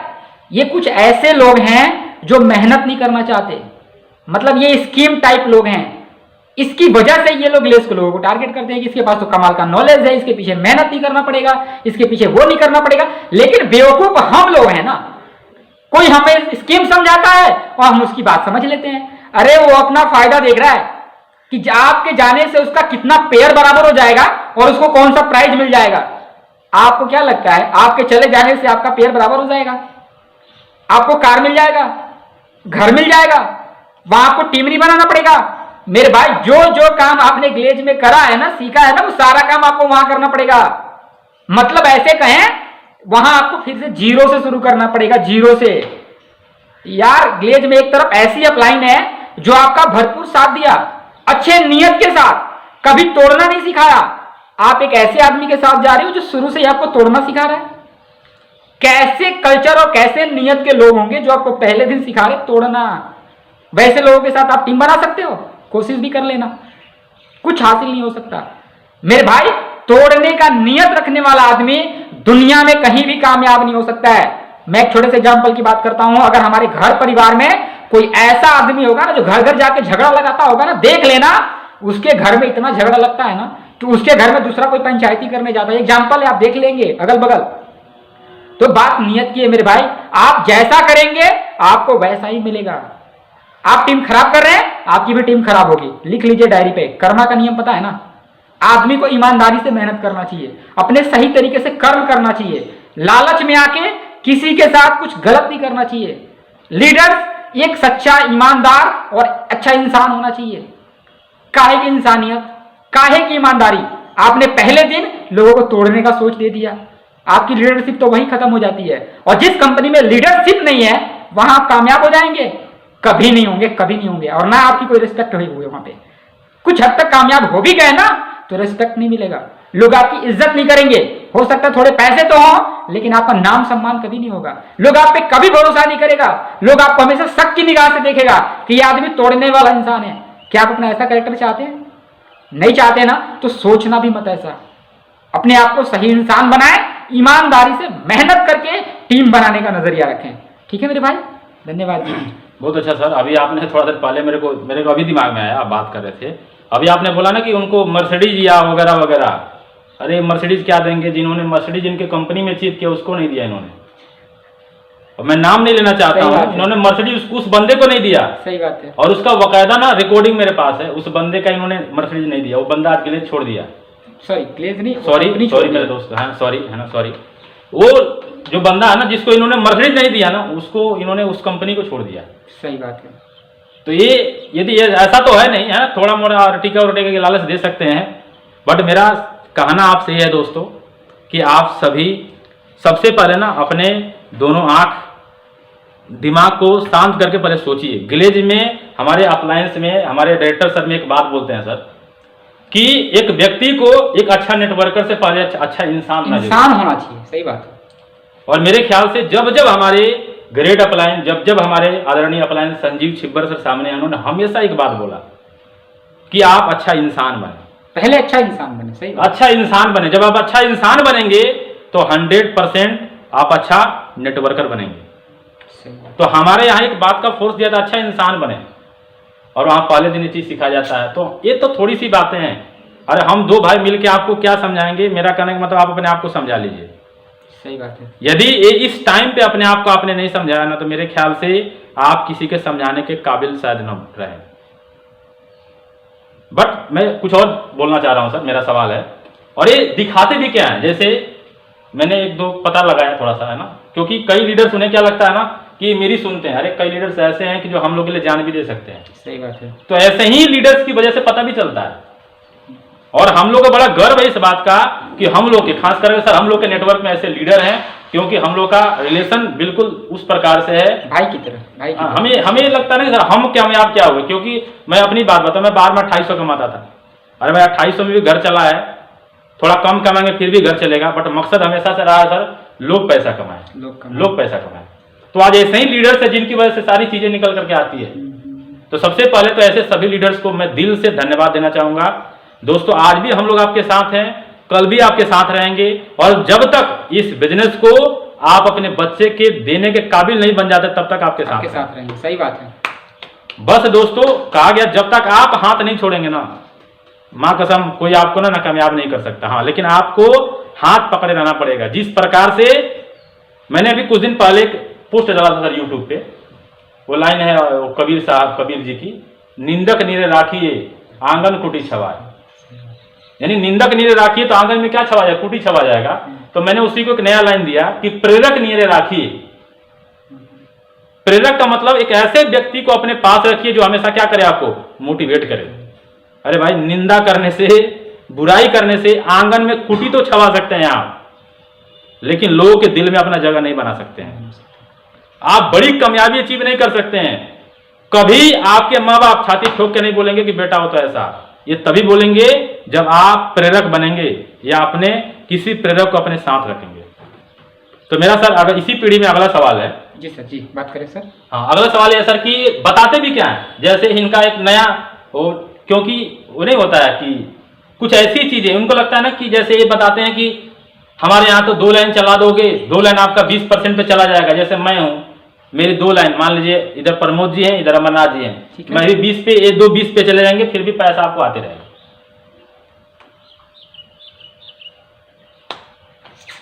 मैं थोड़ी सी आपको एक्सप्लेन कर देता हूं। ये भी 20 पे हैं, ये भी 20 पे हैं। अगर इन्होंने पेयर नहीं बराबर किया तो क्या आएगा? पहली बात तो नहीं आएगा। ये समझाते हैं तो गलत बात कहते हैं, क्योंकि परसेंटेज लेवल से ही इस बिजनेस में ज्यादा कोई लेना देना नहीं होना चाहिए। अगर ये भी इनकी 2 लाइनें हैं, अब तीसरी आप चला नहीं सकते, दोनों 20-20 पे ही हैं। ये कहते हैं हमारे यहाँ आता है जी, तो आपका हो सकता है जनरेशन प्लान होगा, आपको हिसाब से आता होगा, लेकिन आपको अपना प्लाटून तो कवर करना पड़ता होगा ना, बिल्कुल करना पड़ता होगा। आप कहते हैं कि हमारे यहाँ नहीं आता है, मैं आपको एग्जाम्पल के साथ बताता हूँ, हमारे यहाँ भी आता है। अगर आप हमारे यहाँ 30% लेवल पे हैं, यानी कहें आप रॉयल मास्टर हैं, जैसे सपोज करें सर, जैसा कि आपने बताया आप 30% पे हैं, आपके अमरनाथ जी भी 30% पे आ गए, दुबे जी भी 30% पे आए, तो क्या हमारे ग्लेज बिजनेस से पैसा नहीं आएगा? थोड़ा एक्सप्लेन करेंगे आप। मेरे को लगता है सर, यदि हम डायमंड है, मेरे 2 लाख डायमंड बन गए, क्यों नहीं आएगा पैसा? अच्छे से एक्सप्लेन करें इसको सर, थोड़ा सा अच्छे से एक्सप्लेन करना सर, कि जैसे मैं 3 लाइनें मेरी मूव कर रही है और तीनों मेरी ऑलरेडी बन गई, मैं डायमंड बन गया। ठीक है, सेम उसी प्रकार से मेरी 2 लेक्स चल रही है। पहली बात है 2 लेक्स का तो बात ही नहीं हमारे यहाँ। हमारे यहाँ कोई बात नहीं है, क्योंकि हमारे यहाँ ऐसा प्लान है, हम आपको रोटी नमक खाने का प्लान नहीं देते। हम ये नहीं बोलते नहीं भैया हमारे यहाँ तो 1 सप्ताह में हम 2,62,000 देंगे, इसके बाद तो नहीं देंगे।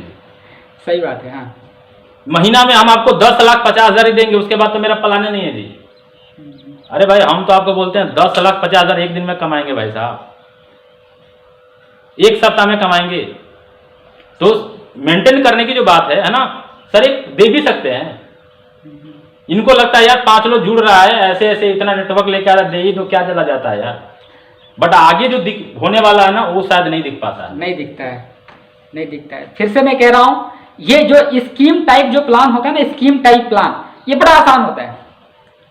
मैंने आपको एक PPP में भी ट्रेनिंग दिया था। जो जेन्युइन जो बिजनेस प्लान है ना, वो मैट्रिक्स ही है। इंडिया जुगाड़ वाला देश है, तो लोगों ने जुगाड़ लगाया, 3 कोण 4, क्या जरूरी है लोगों को यार। जैसा कि भैया ने बताया, कुछ कंपनियां ऐसी भी हैं, कैपिंग लगा के रखा है, महीने का 10 लाख से ज्यादा नहीं कमा सकते, बैटरी प्लान है ना।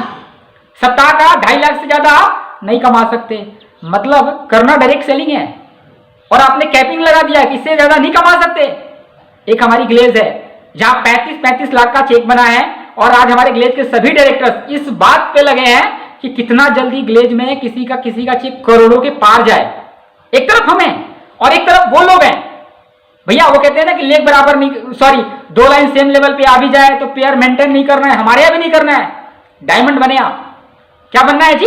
डायमंड बनना है आपको, नीचे नहीं रुकना। अरे भैया 5%, 9%, 14% पे आके करेंगे क्या? एक बात आप ईमानदारी से सच में बताएं, क्या आपको 5% लेवल पे 6 महीने रुकना है जी?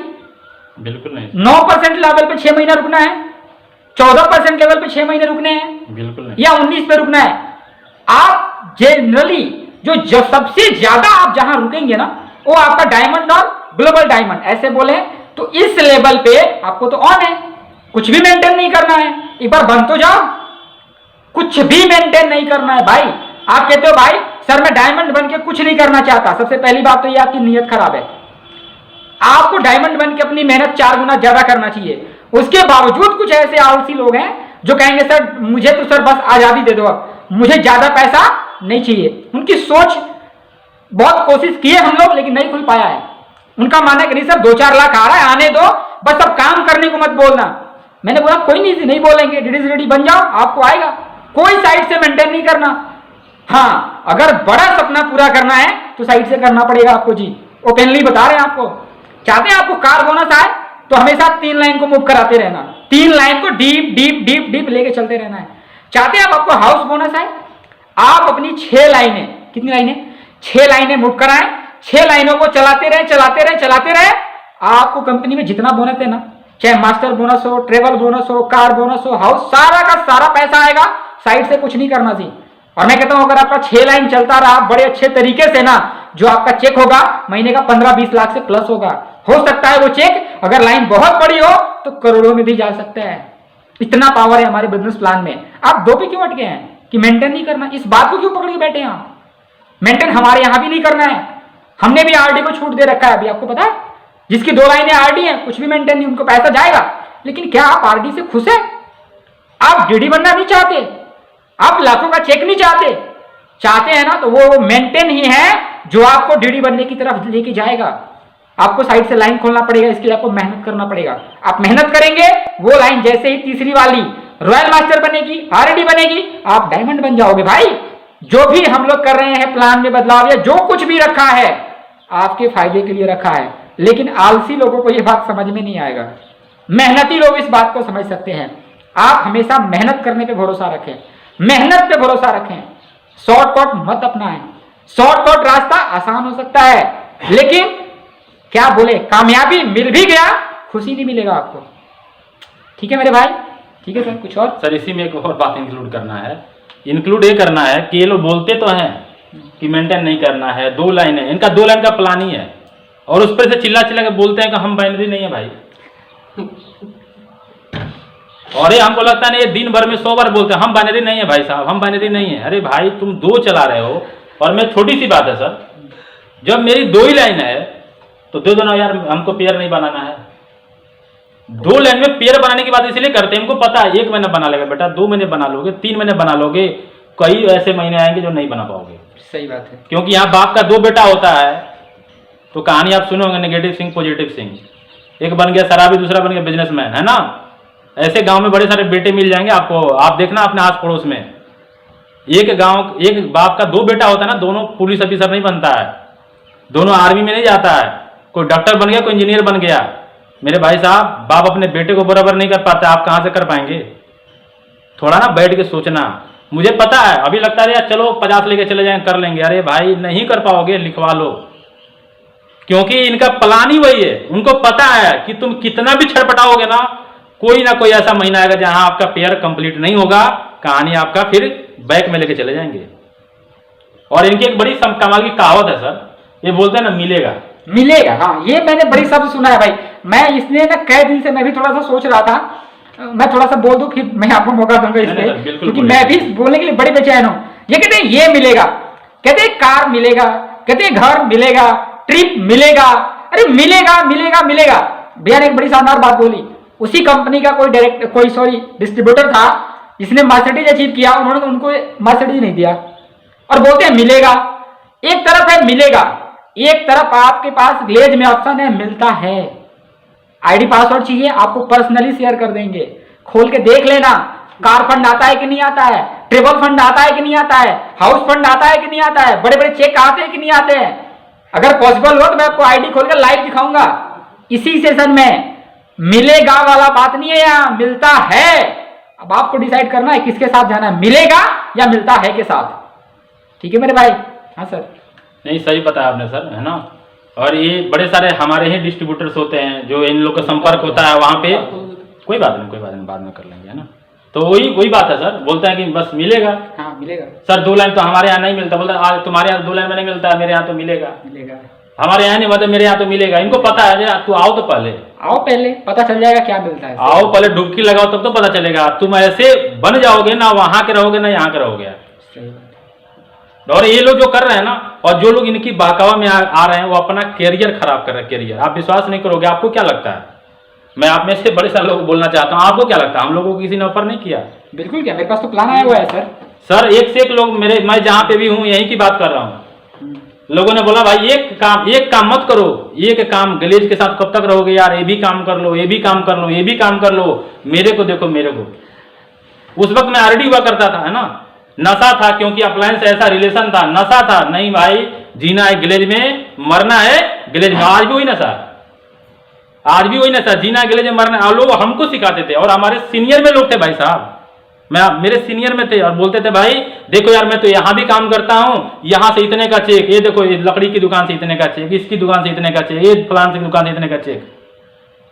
और उस वक्त भी मेरे दिमाग में एक बात था, कई मेरे डाउन अमरनाथ मेरे साथ में है, जब हम लोग जाते थे साथ में, मेरे डाउनलाइन के सामने प्लान देते थे हमको अपलाइन होकर के। उस वक्त मैंने डाउनलाइन को भी समझाया, अपने आप को भी समझाया, करना है तो सिर्फ ग्लेज ही करना है, ग्लेज ही करना है। क्योंकि हम लोग को पता था कि यदि फोकस एक होगा कामयाबी 100% मिलेगा। और जिस बंदे की मैं बात कर नाम नहीं लूंगा, वो सुन रहे समझ जाएंगे, आज भी वही चल रहा है, लकड़ी का घिसाई चल रहा है, चल रहा भाई साहब। बाकी काम चल रहे हैं, कपड़े देखोगे ना तो आपको समझ में आ जाएगा। तो मेरे साथियों, ऐसा नहीं कि आप बहुत महान हैं, आप ही के पास लोग लेकर के आ रहे हैं। भाई हमारे पास भी लोगों ने लेके आया, जब 2012 की लोग एग्जाम्पल देते हैं सर, 2012 2012 में भी लोगों ने मेरे को ऑफर किया। उस वक्त भी मेरे को ये बात पता था कि चाहे कोई कितना भी कुछ कर ले, ग्लेज के जैसा सिस्टम और ग्लेज के जैसा एजुकेशन उनके पास, और ग्लेज की जैसी अपलाइन तो बिल्कुल भी नहीं मिलेगी कहीं नहीं। हमने संभाले रखा अपने आप को, थोड़ा संभाला, थोड़ा परेशानी आई, थोड़ा चुनौती आई, बड़े सारे चैलेंजेज आए, बड़े सारे लोगों ने क्या क्या धमकियां दिया, संभाला, तो आज रिजल्ट हमारे पास है। तो मैं यही कहना चाहूंगा दोस्तों, अभी के जो समय है ना, सबसे इंपॉर्टेंट है, दोनों चीज आपके पास है, परखिए, मिलेगा, है ना, मिलेगा तो मिलते रह जाएगा भाई साहब। तो चलिए मैं आगे सर कुछ और नेक्स्ट सवाल की तरफ चलते हैं, तैयार हैं सब लोग? वेरी गुड, बिल्कुल सर, कुछ और भी सवाल है। ठीक है सर। जैसे लोग बोलते हैं ना सर उसका प्लान तो बड़ा बढ़िया है, मेरे पास आया कुछ बड़े अच्छे डिस्ट्रीब्यूटर्स का, सर बढ़िया है, हमें बहुत बढ़िया, तो भाई थोड़ा भेजो तो पहले। तो प्लान हमने देखा 13 से शुरू, 25 पे जाके खत्म। थोड़ा आप एक्सप्लेन कर दीजिए इसको। अब मैं इतने छोटे प्लान को मैं एक्सप्लेन नहीं कर सकता। नहीं, मेरे को तो हंसी भी आता है। उनका जो स्टार्टिंग परसेंटेज है 13%, 14, 15, 17, 19, 23, 25 खत्म। अब सॉरी मैं इसमें ज्यादा एक्सप्लेन नहीं कर सकते, इसलिए आप ही एक्सप्लेन कर दें इस छोटे प्लान का। बस छोटा प्लान क्या बोले सर, हमको तो है ना, बट मैं समझाना ये चाहूंगा, मेरा मकसद, हम लोग का मकसद किसी की बुराई करना नहीं। हम ऐसे नहीं कि नाम लेके ढूंढा पीटेंगे, वो समझ रहे हैं कि हम लोग किन के बारे में बोल रहे हैं, और अब बड़े सारे लोग भी समझ रहे हो हम किन के बारे में बात कर रहे हैं। बट सवाल है थोड़ा समझो। सर ने 2 दिन पहले ट्रेनिंग दिया कि बाइनरी प्लान में सबसे शुरुआत में पैसे क्या होते हैं, ज्यादा होते हैं भाई साहब। बाद में तो देखो, बाद में देखो, उसके बाद भी लास्ट में जाकर केपिंग लगा रखा है इन्होंने, इतना से ज्यादा नहीं देंगे भाई साहब। अभी 2 लाइनों की हम लोग बात कर रहे थे, है ना, अब 2 लाइन में भाई वही बात है, 2 बेटा बराबर नहीं होगा, 2 पैर, 1 पैर खराब हो, चलो कैसे मेरे भाई। तो थोड़ा सा समझो, 13 से शुरू है और जाके आपका 25 पे खत्म है। इसके अलावे उनके यहाँ भी ट्रेवल बोनस है, कार बोनस है, सब है, कार फंड है। हमारे यहाँ भी आप मिला लेना, कितना % उनका है, कितना % हमारा है। हाँ, कंपनी के टर्नओवर का वो कभी 1% है, 2% है, हम तो 1-2% कुछ समझते ही नहीं है। अपना जो हाउस बोनस है 4% से हमने शुरू करा भाई। ट्रेवल बोनस में इतने % डाले, हाउस बोनस में डाला, मास्टर बोनस में है, मास्टर ओवर राइडिंग बोनस में है, सुपर क्लब में है, और सारा का सारा पैसा कंपनी के पूरे टर्नओवर का है। आप बस सिर्फ थोड़े समझदार होंगे ना, थोड़े कैलकुलेटिव होंगे ना, आप कैलकुलेट करेंगे तो आपको पता चलेगा कंपनी अपना कितना बड़ा हिस्सा इस क्लब में डाल रखा है। दुनिया की कोई कंपनी इतना पैसा नहीं बांटती जितना ग्लेज बांटती है मेरे भाई, दावे के साथ कह रहा हूं, 10 साल से देख रहा हूं मैं। ये सिर्फ कहने के लिए नहीं है, हम लोगों ने पूरा अच्छे तरीके से समझा है तब ये बातें आपको कर रहे हैं। ठीक है मेरे भाई। तो भाई हाथी के दिखाने वाले दांत कुछ और है, खाने वाले कुछ और है। आप समझदार बने, नॉलेजेबल बने, ईमानदार बने, और किसी भी चीज को अच्छे तरीके से समझें, फिर डिसीजन लें। ठीक है मेरे भाई। सही बात है सर, कहा गया एक फैसला हमारी जिंदगी बदल सकता है, तो एक फैसला हमारी जिंदगी खराब भी कर सकता है, ये भी सच्चाई है। हाँ, थोड़ा जब परेशानी होता है ना, लोग थोड़ा हबड़ा जाते हैं। परेशानी में ही असली अवसर छुपे होते हैं। और जो व्यक्ति परेशानी की अवसर को पहचान गया, जो कल हमारे आदरणीय अपलाइन सरबजीत सर बता रहे थे कि नदी में नाव चलता परेशानी पानी होता है, पक्षी आकाश में उड़ते हैं परेशानी हवा होता है, पतंग जब उड़ता है ना भाई साहब उसके लिए परेशानी धागा होता है, धागा काट दोगे पानी खत्म कर दो हवा खत्म, सब खत्म हो जाएगा। परेशानी में ही कामयाबी है, परेशानी में कामयाबी है। तो एक और बात है सर, मैंने पढ़ा थोड़ा सा सर्च किया है ना, क्योंकि अब ये लोग मजबूर कर रहे हैं कि तुम भी मेरे बारे में सर्च करो, क्योंकि हम लोगों ने आज तक किसी को नहीं बोला ऐसा आया वैसा। हमने बोला भाई ग्लेज है, ग्लेज है, ग्लेज के अलावा हम लोग कभी झांका ही नहीं। वही हाल है ना कि हमारे यहाँ हमारी संस्कृति कुछ और कर रही है, लेकिन इनकी संस्कृति कुछ और है। और उसी के इनमें मैंने निचोड़ निकाला तो एक चीजें निकल करके आया। इन्होंने ये कहा है कि एक साल में जो 2 बड़ा ह्यूज अमाउंट होगा आपका, उसका 1% कंपनी को दे देना। मतलब जो सबसे बड़ा चेक होगा तो हाँ, उसका 1% कंपनी को देना। वो क्यों भाई? देना है ना, उनका प्लान है, देना है बस। देखो अभी इंटर नहीं मारे हो ऐसे ऐसे भी प्लान होते हैं। जितना चेक बनेगा कंपनी बोलेगी इतना मुझे दे दो, नहीं दोगे तो चेक होल्ड कर देंगे। उस दिन आप पछता के भी कुछ नहीं कर पाएंगे। इनके बारे में एक और डाटा और निकाला मैं, जो मसाला, जो गरम मसाला है ना, गरम मसाला अपने यहाँ 100 ग्राम का जो पाउच आता है ना 75 रुपए का आता है, 80 रुपए प्रिंट है। इनके यहाँ 150 रुपए 160 रुपए का है 100 ग्राम। अरे मैंने और भी बहुत कुछ निकाला, ठीक है। अपने प्रोडक्ट से सीधा डबल रेट के प्रोडक्ट है इनके पास, जो है भी थोड़े। सच्चाई ये है कि ये एक मनी सर्कुलेशन स्कीम चला रहे हैं, लेकिन कुछ प्रोडक्ट को सिर्फ सामने रखा हुआ है ताकि ये इंडिया में बैन ना हो जाए। सही बात, क्योंकि हमारे इंडिया में मनी सर्कुलेशन स्कीम बैन है, इसलिए इन्होंने थोड़ा सा प्रोडक्ट रख लिया है। मकसद तो मनी सर्कुलेशन स्कीम चला के पैसा कमाना ही है, ठीक है मेरे भाई। तो उम्मीद है हमने आपको एक एक बात अच्छे तरीके से और बाकी है और जब आए हैं तो छोड़ेंगे क्यों सर, पूरा कर लेते हैं। बोलिए सर। और हम लोग का मकसद है सभी के आंखों से ना पर्दा हटाना, बस। सही बात है। तो एक बड़ा अभी ना मैं लिखा हूँ, इसलिए मैं सामने रखा हूँ, है ना, कि इन्होंने एक और चीज बोला सर कि जैसे हमने प्रोडक्ट की बात किया, हमने कल ट्रेनिंग कराया था, मेरे सभी बड़े सारे डिस्ट्रीब्यूटर लाइन पे थे। हाँ, ऑनलाइन। हाँ, मेरे को लगता है ना पर्सनल केयर में हमारे 65 प्रोडक्ट है। जी हाँ, 65। हाँ, और 2 घंटे में वो ट्रेनिंग खत्म नहीं हुआ हम लोग का। हाँ, चलते इनके पूरे कंपनी में 7 प्रोडक्ट हैं। और इनका कोई प्लान आप समझ लीजिए, कभी भी ये ना मतलब प्रोडक्ट की बात तो करते नहीं है, सिर्फ किसकी बात करेंगे, प्लान की बात। प्लान की बात, प्रोडक्ट की बात नहीं होती, स्कीम की बात होती है, ये करो। और मैं आप लोगों को ये बात इसलिए रिपीट कर रहा हूं दोस्तों, अभी सर ने 2 दिन पहले जो ट्रेनिंग दिया था, सर ने ठोक के बात बोला और सच्चाई यही है। अभी हमारे एक बहुत बड़े मोटिवेशनल स्पीकर हैं विवेक बिंद्रा जी, उनका वीडियो मैंने देखा, वो बड़ा अच्छा बात बता रहे थे इस चीज को लेकर के। अभी यहाँ पे एक और भी चीजें हैं भाई, आपके यहाँ तो 15 से 20% का मार्जिन है, हमारे यहाँ तो 40% है। अरे भाई 40% है तो एक बार देखो तो पहले प्रोडक्ट क्या है। अरे प्रिंट डबल करके तो हम भी 40% दे सकते हैं, तो बोलिए आज कर देते हैं। प्रोडक्ट क्या है? चीटिंग करना नहीं है। बिल्कुल, प्रोडक्ट क्या है, क्वालिटी क्या है। हाँ। यदि 40% दे रहे हैं, 2 ही बात हो सकता है, या तो प्रोडक्ट का रेट इन्होंने बढ़ा रखा है, दूसरी बात या तो प्रोडक्ट घटिया क्वालिटी का। बिल्कुल सही। तो थोड़ा सा ना अपना भी सेंस मेरे को लगता होना चाहिए सर, जी, है ना। और यदि हम थोड़ा सा अपना सेंस रखें तो बड़ी सारी चीजें, आप बोलते हैं 7 दिन में पैसा मिलेगा तो रिफंड पॉलिसी का भाड़ में, डायरेक्ट सेलिंग का इनको क्लियर कोई रूल ही नहीं है। और हमारे बड़े सारे लोगों को लगता है ये सर हमारी कंपनी सारे सिस्टम क्यों फॉलो करती है। सिस्टम फॉलो करने वाले इंसान ही इतिहास बदलते हैं, याद रखिएगा दोस्तों। सिस्टम फॉलो करने वाले इंसान ही इतिहास बदलते हैं, सिस्टम फॉलो वाली कंपनी ही सारे रिकॉर्ड तोड़ती है। आज कौन आगे है वो इंपॉर्टेंट नहीं है, अंत में सबसे आगे कौन होगा वो इंपॉर्टेंट है। बात सिस्टम की आई तो थोड़ा सा मैं भी 2 शब्द बोल देता हूं। आप इंडिया में है ना, सिस्टम नहीं भी फॉलो कर रहे हैं तो अच्छा बिजनेस कर ले रहे हैं, कमा ले रहे हैं, थोड़े आउट ऑफ इंडिया चलें, बिल्कुल सही। एक दिन में आपको पता चल जाएगा सिस्टम फॉलो नहीं करने का नतीजा। ऐसे ऐसे कंट्री है ना वर्ल्ड में जहां सिर्फ थूक देंगे ना, थूक, सही बात है, आपके अकाउंट से पैसा चालान के रूप में कट जाता है। सिर्फ ट्रैफिक पार कर देंगे ना, कोई आपका चालान काटने और कार रुकाने नहीं आएगा, आपके अकाउंट से पैसे कट जाएंगे। और बात करते हैं सिस्टम की, अगर आप और हम सिस्टम अच्छे तरीके से ग्लेज वाले फॉलो नहीं करेंगे तो अपना बिजनेस इंडिया से बाहर कभी नहीं जाएगा। बिल्कुल सही। और हमारा एक टारगेट है, इस बिजनेस को इंडिया में रखना नहीं, ऑल ओवर वर्ल्ड में बिजनेस करना, ऑल ओवर वर्ल्ड में। और बिजनेस करना ही नहीं, वहां भी जाकर लोगों को सिस्टम सिखाना कि बिजनेस ऐसे किया जाता है, ये टारगेट है। और सिस्टम क्यों ना फॉलो करे भाई, फिर तो वही बात हो गई ना, उनमें और हमें अंतर क्या रह जाएगा। बिल्कुल सर। एक बेटा शराबी है, हम भी शराब पीना शुरू कर दें, क्या फायदा ट्रेनिंग का, क्या फायदा एजुकेशन लेने का। अगर हमने एजुकेशन लिया, ट्रेनिंग लिया, इसी बात के लिए तो लिया कि क्या सही है और क्या गलत है। लेकिन इतनी सारी ट्रेनिंग होने के बावजूद हमारे पास सही गलत का ज्ञान नहीं है, तो मुझे लगता है आपका ट्रेनिंग लेना बेकार था, आपने टाइम पास करा है।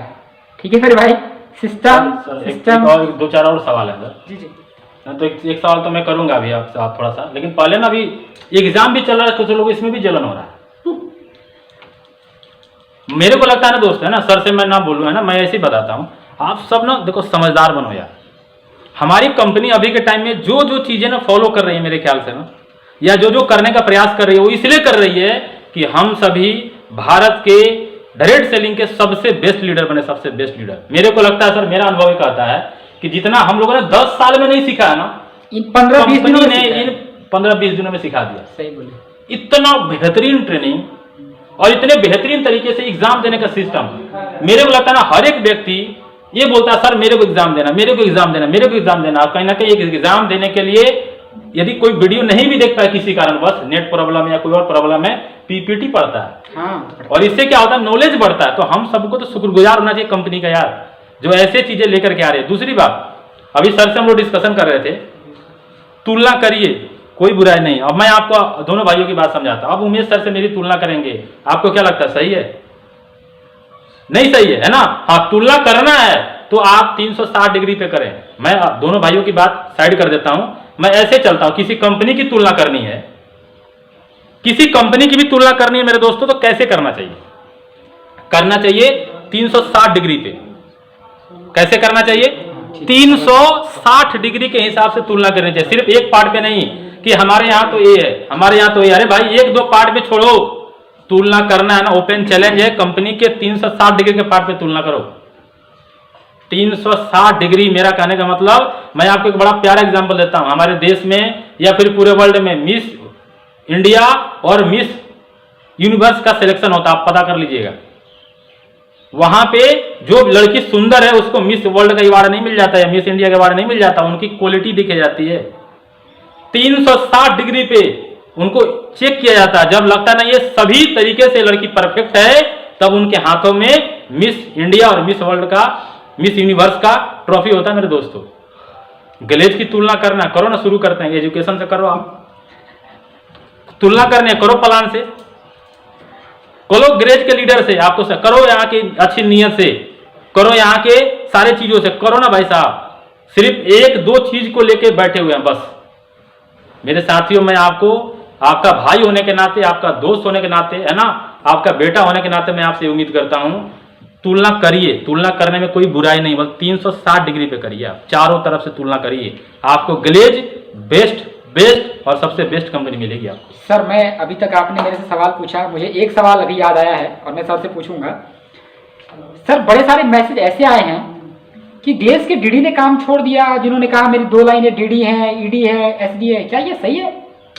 एक डीडी ग्लेज का काम छोड़ सकता है? बात ऐसा है ना सर, मेरे को लगता है ना, मैं उस तरह नहीं दूंगा ताकि दुख लगे लोगों को। नहीं, आप, हाँ बिल्कुल, मेरा मकसद है ना, किसी को मैं ऐसा दूंगा नॉर्मल तरीके से। पहली बात है, जो व्यक्ति ऐसा बोल रहा हो तो डीडी है नहीं, पहली बात। दूसरी बात है, डीडी और जीडीडी की बात करें या फिर एक कुछ नहीं होता भाई साहब। एक बात समझिए, हम कहते हैं हम डीडी हैं, हमारे पास इतना दम नहीं है कि हम अपने चीजों को संभाल पाए। किस बात के लिए डीडी हैं, या किस बात, कोई बोलता है कि हम आरडी बन के छोड़ दिए, एसडी बन के छोड़ दिए। मेरे को लगता है सबसे पहली बात है ना, हमें समझने की जरूरत है, जो व्यक्ति के पास नॉलेज नहीं होगा ना, अभी आप स्कूल में फेल होने की बात कर रहे थे, सही बात है, हाँ, ये बात वही है भाई। आप बोल रहे हो छोड़ दिया, आप मेरे को बताओ ना, आप तरीका बताओ ना, मैं क्यों नहीं छोड़ दिया, हम लोग क्यों नहीं छोड़ दिए?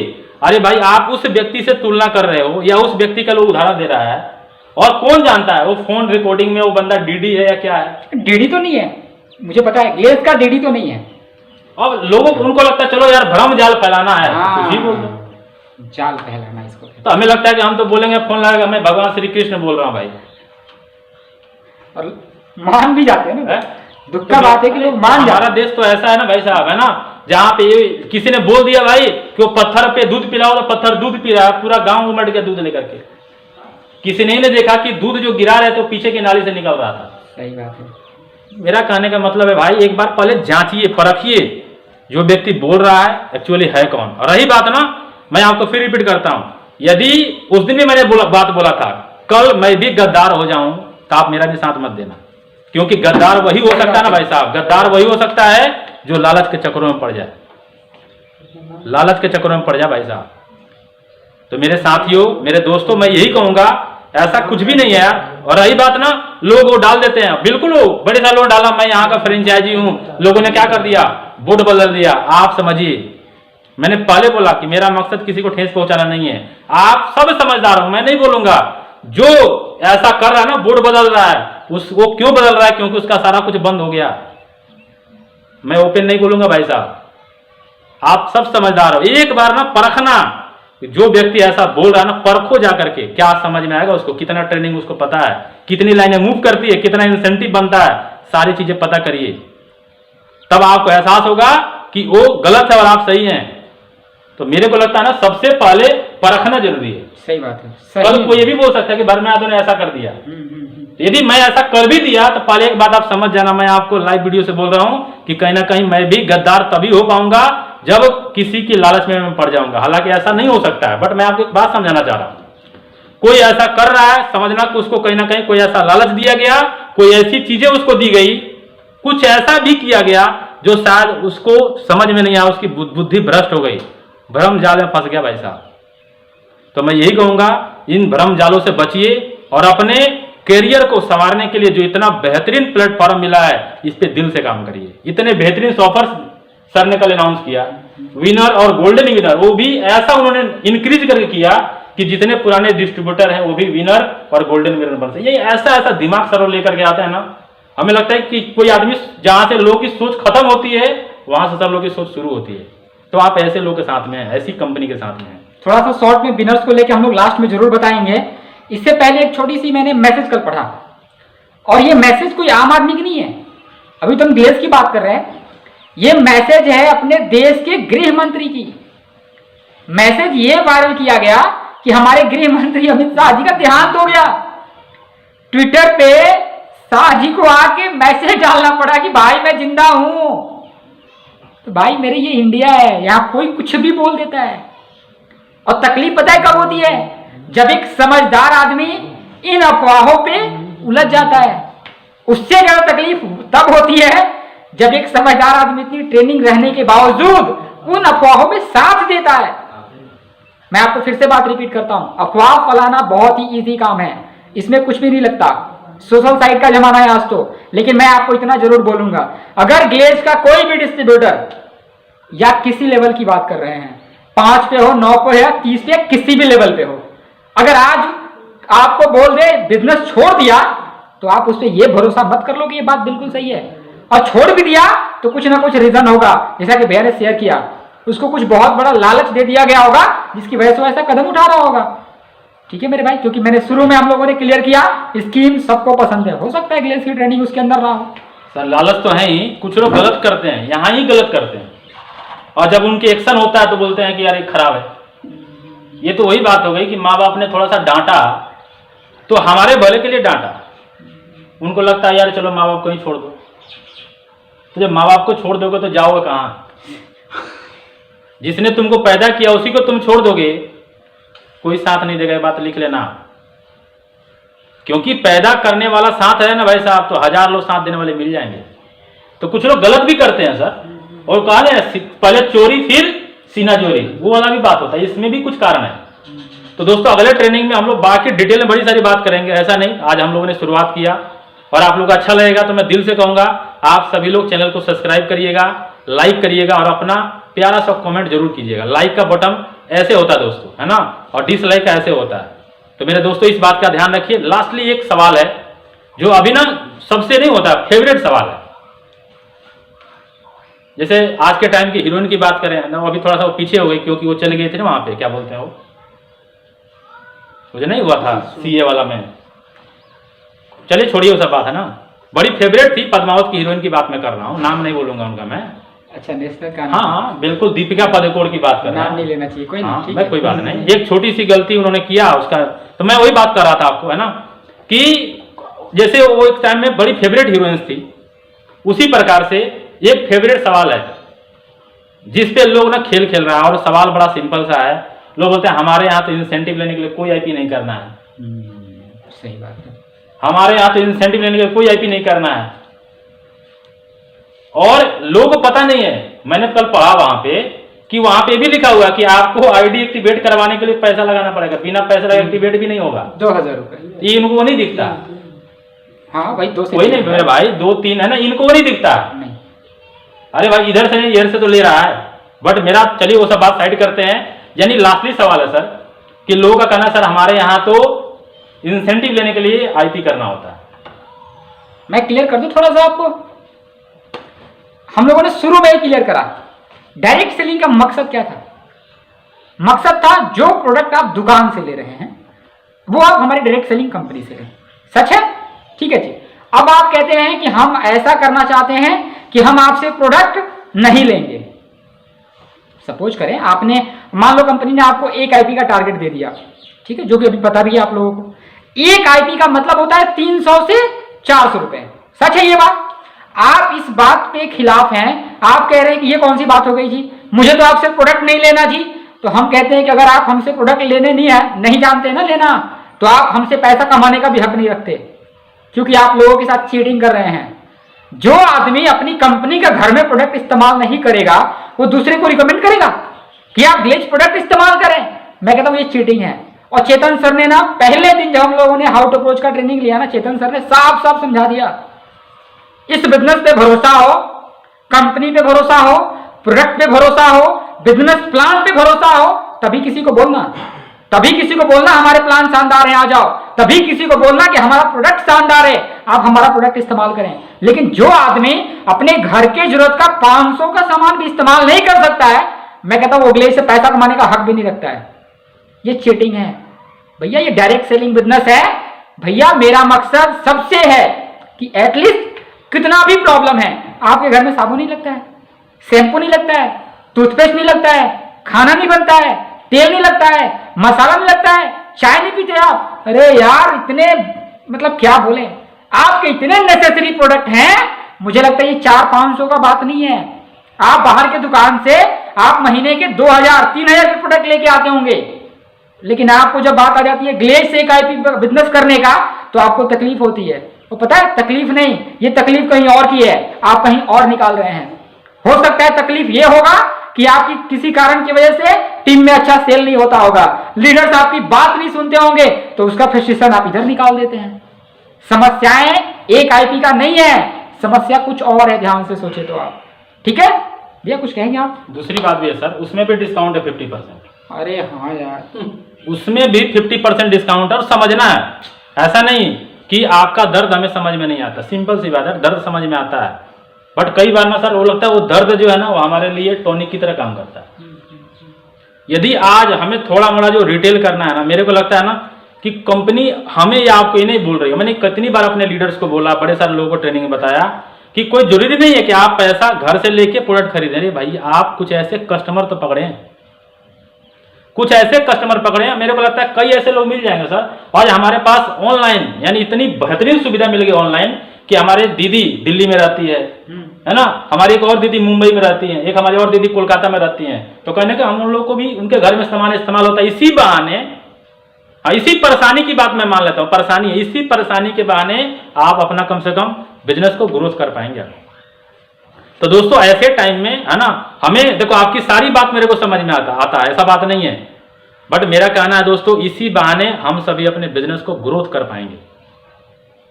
ग्रोथ ऐसा नहीं कि हम आपकी बात आपकी तकलीफ हमारी तकलीफ नहीं है और आपकी बात हम अपने ऊपर नहीं रखते हैं, और ऐसा भी नहीं कि हमारे जो ऊपर लोग हैं वो इस बात को भी नहीं समझेंगे। बड़े सारे और भी हल निकलेंगे आने वाला टाइम में, बड़ी सारे और भी हम सभी को सुविधाएं मिलने वाली है, लेकिन अभी थोड़ा चीजें चारों तरफ परेशानी है, तो अभी के टाइम में थोड़ा अपने आप को संभालने की जरूरत है, हम सभी संभालने की जरूरत है। सर ने एक बड़ा अच्छा बात बताया विनर्स को लेके, है ना, गोल्डन विनर्स को लेके। भाई एक विनर कौन बनेगा? जो अपने पर्सनल आईपी करेगा। क्या एक आईपी करना पड़ेगा? नहीं दोस्तों, नहीं आप प्लान को आपने देखा होगा, समझा होगा, तो मेरा छोटा सजेशन है, एक बात को मत पकड़िए। मैंने पहले बोला 360 डिग्री पे देखिए क्या है नहीं है। उसके अलावे आप ये सोचिए कि हमारे प्रोडक्ट हमारे घर में इस्तेमाल हों। यदि मैं अपने घर की बात करूं, है ना, मेरे पापा मान लीजिए मेरे घर गांव पे हैं, तो क्या लगता है खाद नहीं डालते हो खेतों में, कृषि का प्रोडक्ट इस्तेमाल नहीं करते होंगे, हमारे किचन का सामान इस्तेमाल नहीं होता है। हमें सिर्फ ये करना है कि जो पैसा हमारे घर के गार्जियन कहीं और दे रहे हैं उसको गिलवे कार्ट में डलवाइए और घर में प्रोडक्ट पहुंचाइए। तो मेरे दोस्तों, हम सभी में फिर से मेरा मकसद आज की ट्रेनिंग से किसी को ठेस पहुंचाना नहीं है, किसी की बुराई करना नहीं है। आज की ट्रेनिंग का मेन पर्पस था आपको ये समझाना कि ये है ग्लेज, ये है बाकी। इसके अलावे कई और भी सवाल रह जाए, हम सभी अप्लायंस, मेरे सभी डायमंड, मेरे सभी जीडी, हमारे अप्लायंस में जितने जीडी सभी आपके साथ हैं। हम सब लोग मिलके हर एक चीजों का सही सोल्यूशन आपको देंगे। लेकिन कहा गया है बात का रखने का तरीका सही होना चाहिए। बात रखने में बुराई नहीं, हम भी अपनी बात रखते हैं दोस्तों, अपलाइन को रखते हैं, उनके अपलाइन को रखते हैं, वहां तक रखते हैं, कंपनी तक भी अपनी बात हम लोग रखते हैं। बट सवाल है बात रखने का तरीका सही होना चाहिए। हमारी संस्कृति क्या है वो हमें याद होना चाहिए। तो सवाल रखने का सबसे बेहतर तरीका कहा गया, जब आप मोटिवेट हैं, जब आप जोश में हैं, जब आपके अंदर आग लगा हुआ है, तो जाइए अपने डाउनलाइन के पास। जब आप परेशान हैं, हताश हैं, दिमाग काम नहीं कर रहा, ऐसे परिस्थिति में कैसे आप लोग अपने आप को संभालें, जाइए अपनी अपलाइन के पास, अपने अपलाइन के पास। थैंक यू दोस्तों। चलिए, बड़े सारे कुछ और भी सवाल हैं, लेकिन टाइम के अभाव की वजह से आज हम लोग नहीं लेंगे। अगले सेशन में मिलेंगे कुछ और सवाल और जवाब को लेके। हम आपके एक एक सवाल के जवाब जो आपको इस बिजनेस में कामयाब कर सकते हैं वो सारे के सारे देंगे। सिर्फ आप सीखने के लिए तैयार रहें, समझने के लिए तैयार रहें। ठीक है, फाइनली इन्हीं बातों के साथ दो और आपके अपलाइन हैं जिनसे मैं आपको मिलवा देता हूं। एक बार दुबे जी और अमरनाथ जी एक बार आ जाएं। सभी हमारे डाउनलाइंस आपसे मिलने का वेट कर रहे हैं, आ जाएं प्लीज। सही बात है, और मेरे ख्याल से एक पूरा क्षेत्र है जो अमरनाथ जी के नीचे काम करता है, इधर आइए। सही बात है। और आप दोनों लोगों ने ट्रेनिंग में जो अपना कीमती योगदान दिया उसके लिए आप लोगों को बहुत धन्यवाद। और मेरे ख्याल से इस ट्रेनिंग में जो एक हमारी और अपलाइन है जो यहाँ पे प्रेजेंट नहीं है, मिस्टर सुबोध सर, उनसे भी कल बहुत डिस्कशन हुआ है ना, तो उनसे भी कई सजेशन हमको मिले। और भी हमारी अपलाइन में कुछ लोग हैं। तो मैं एक बार तहे दिल से मैं फिर रिपीट करता हूँ, आज की ट्रेनिंग का मकसद किसी को ठेस पहुँचाना नहीं था दोस्तों।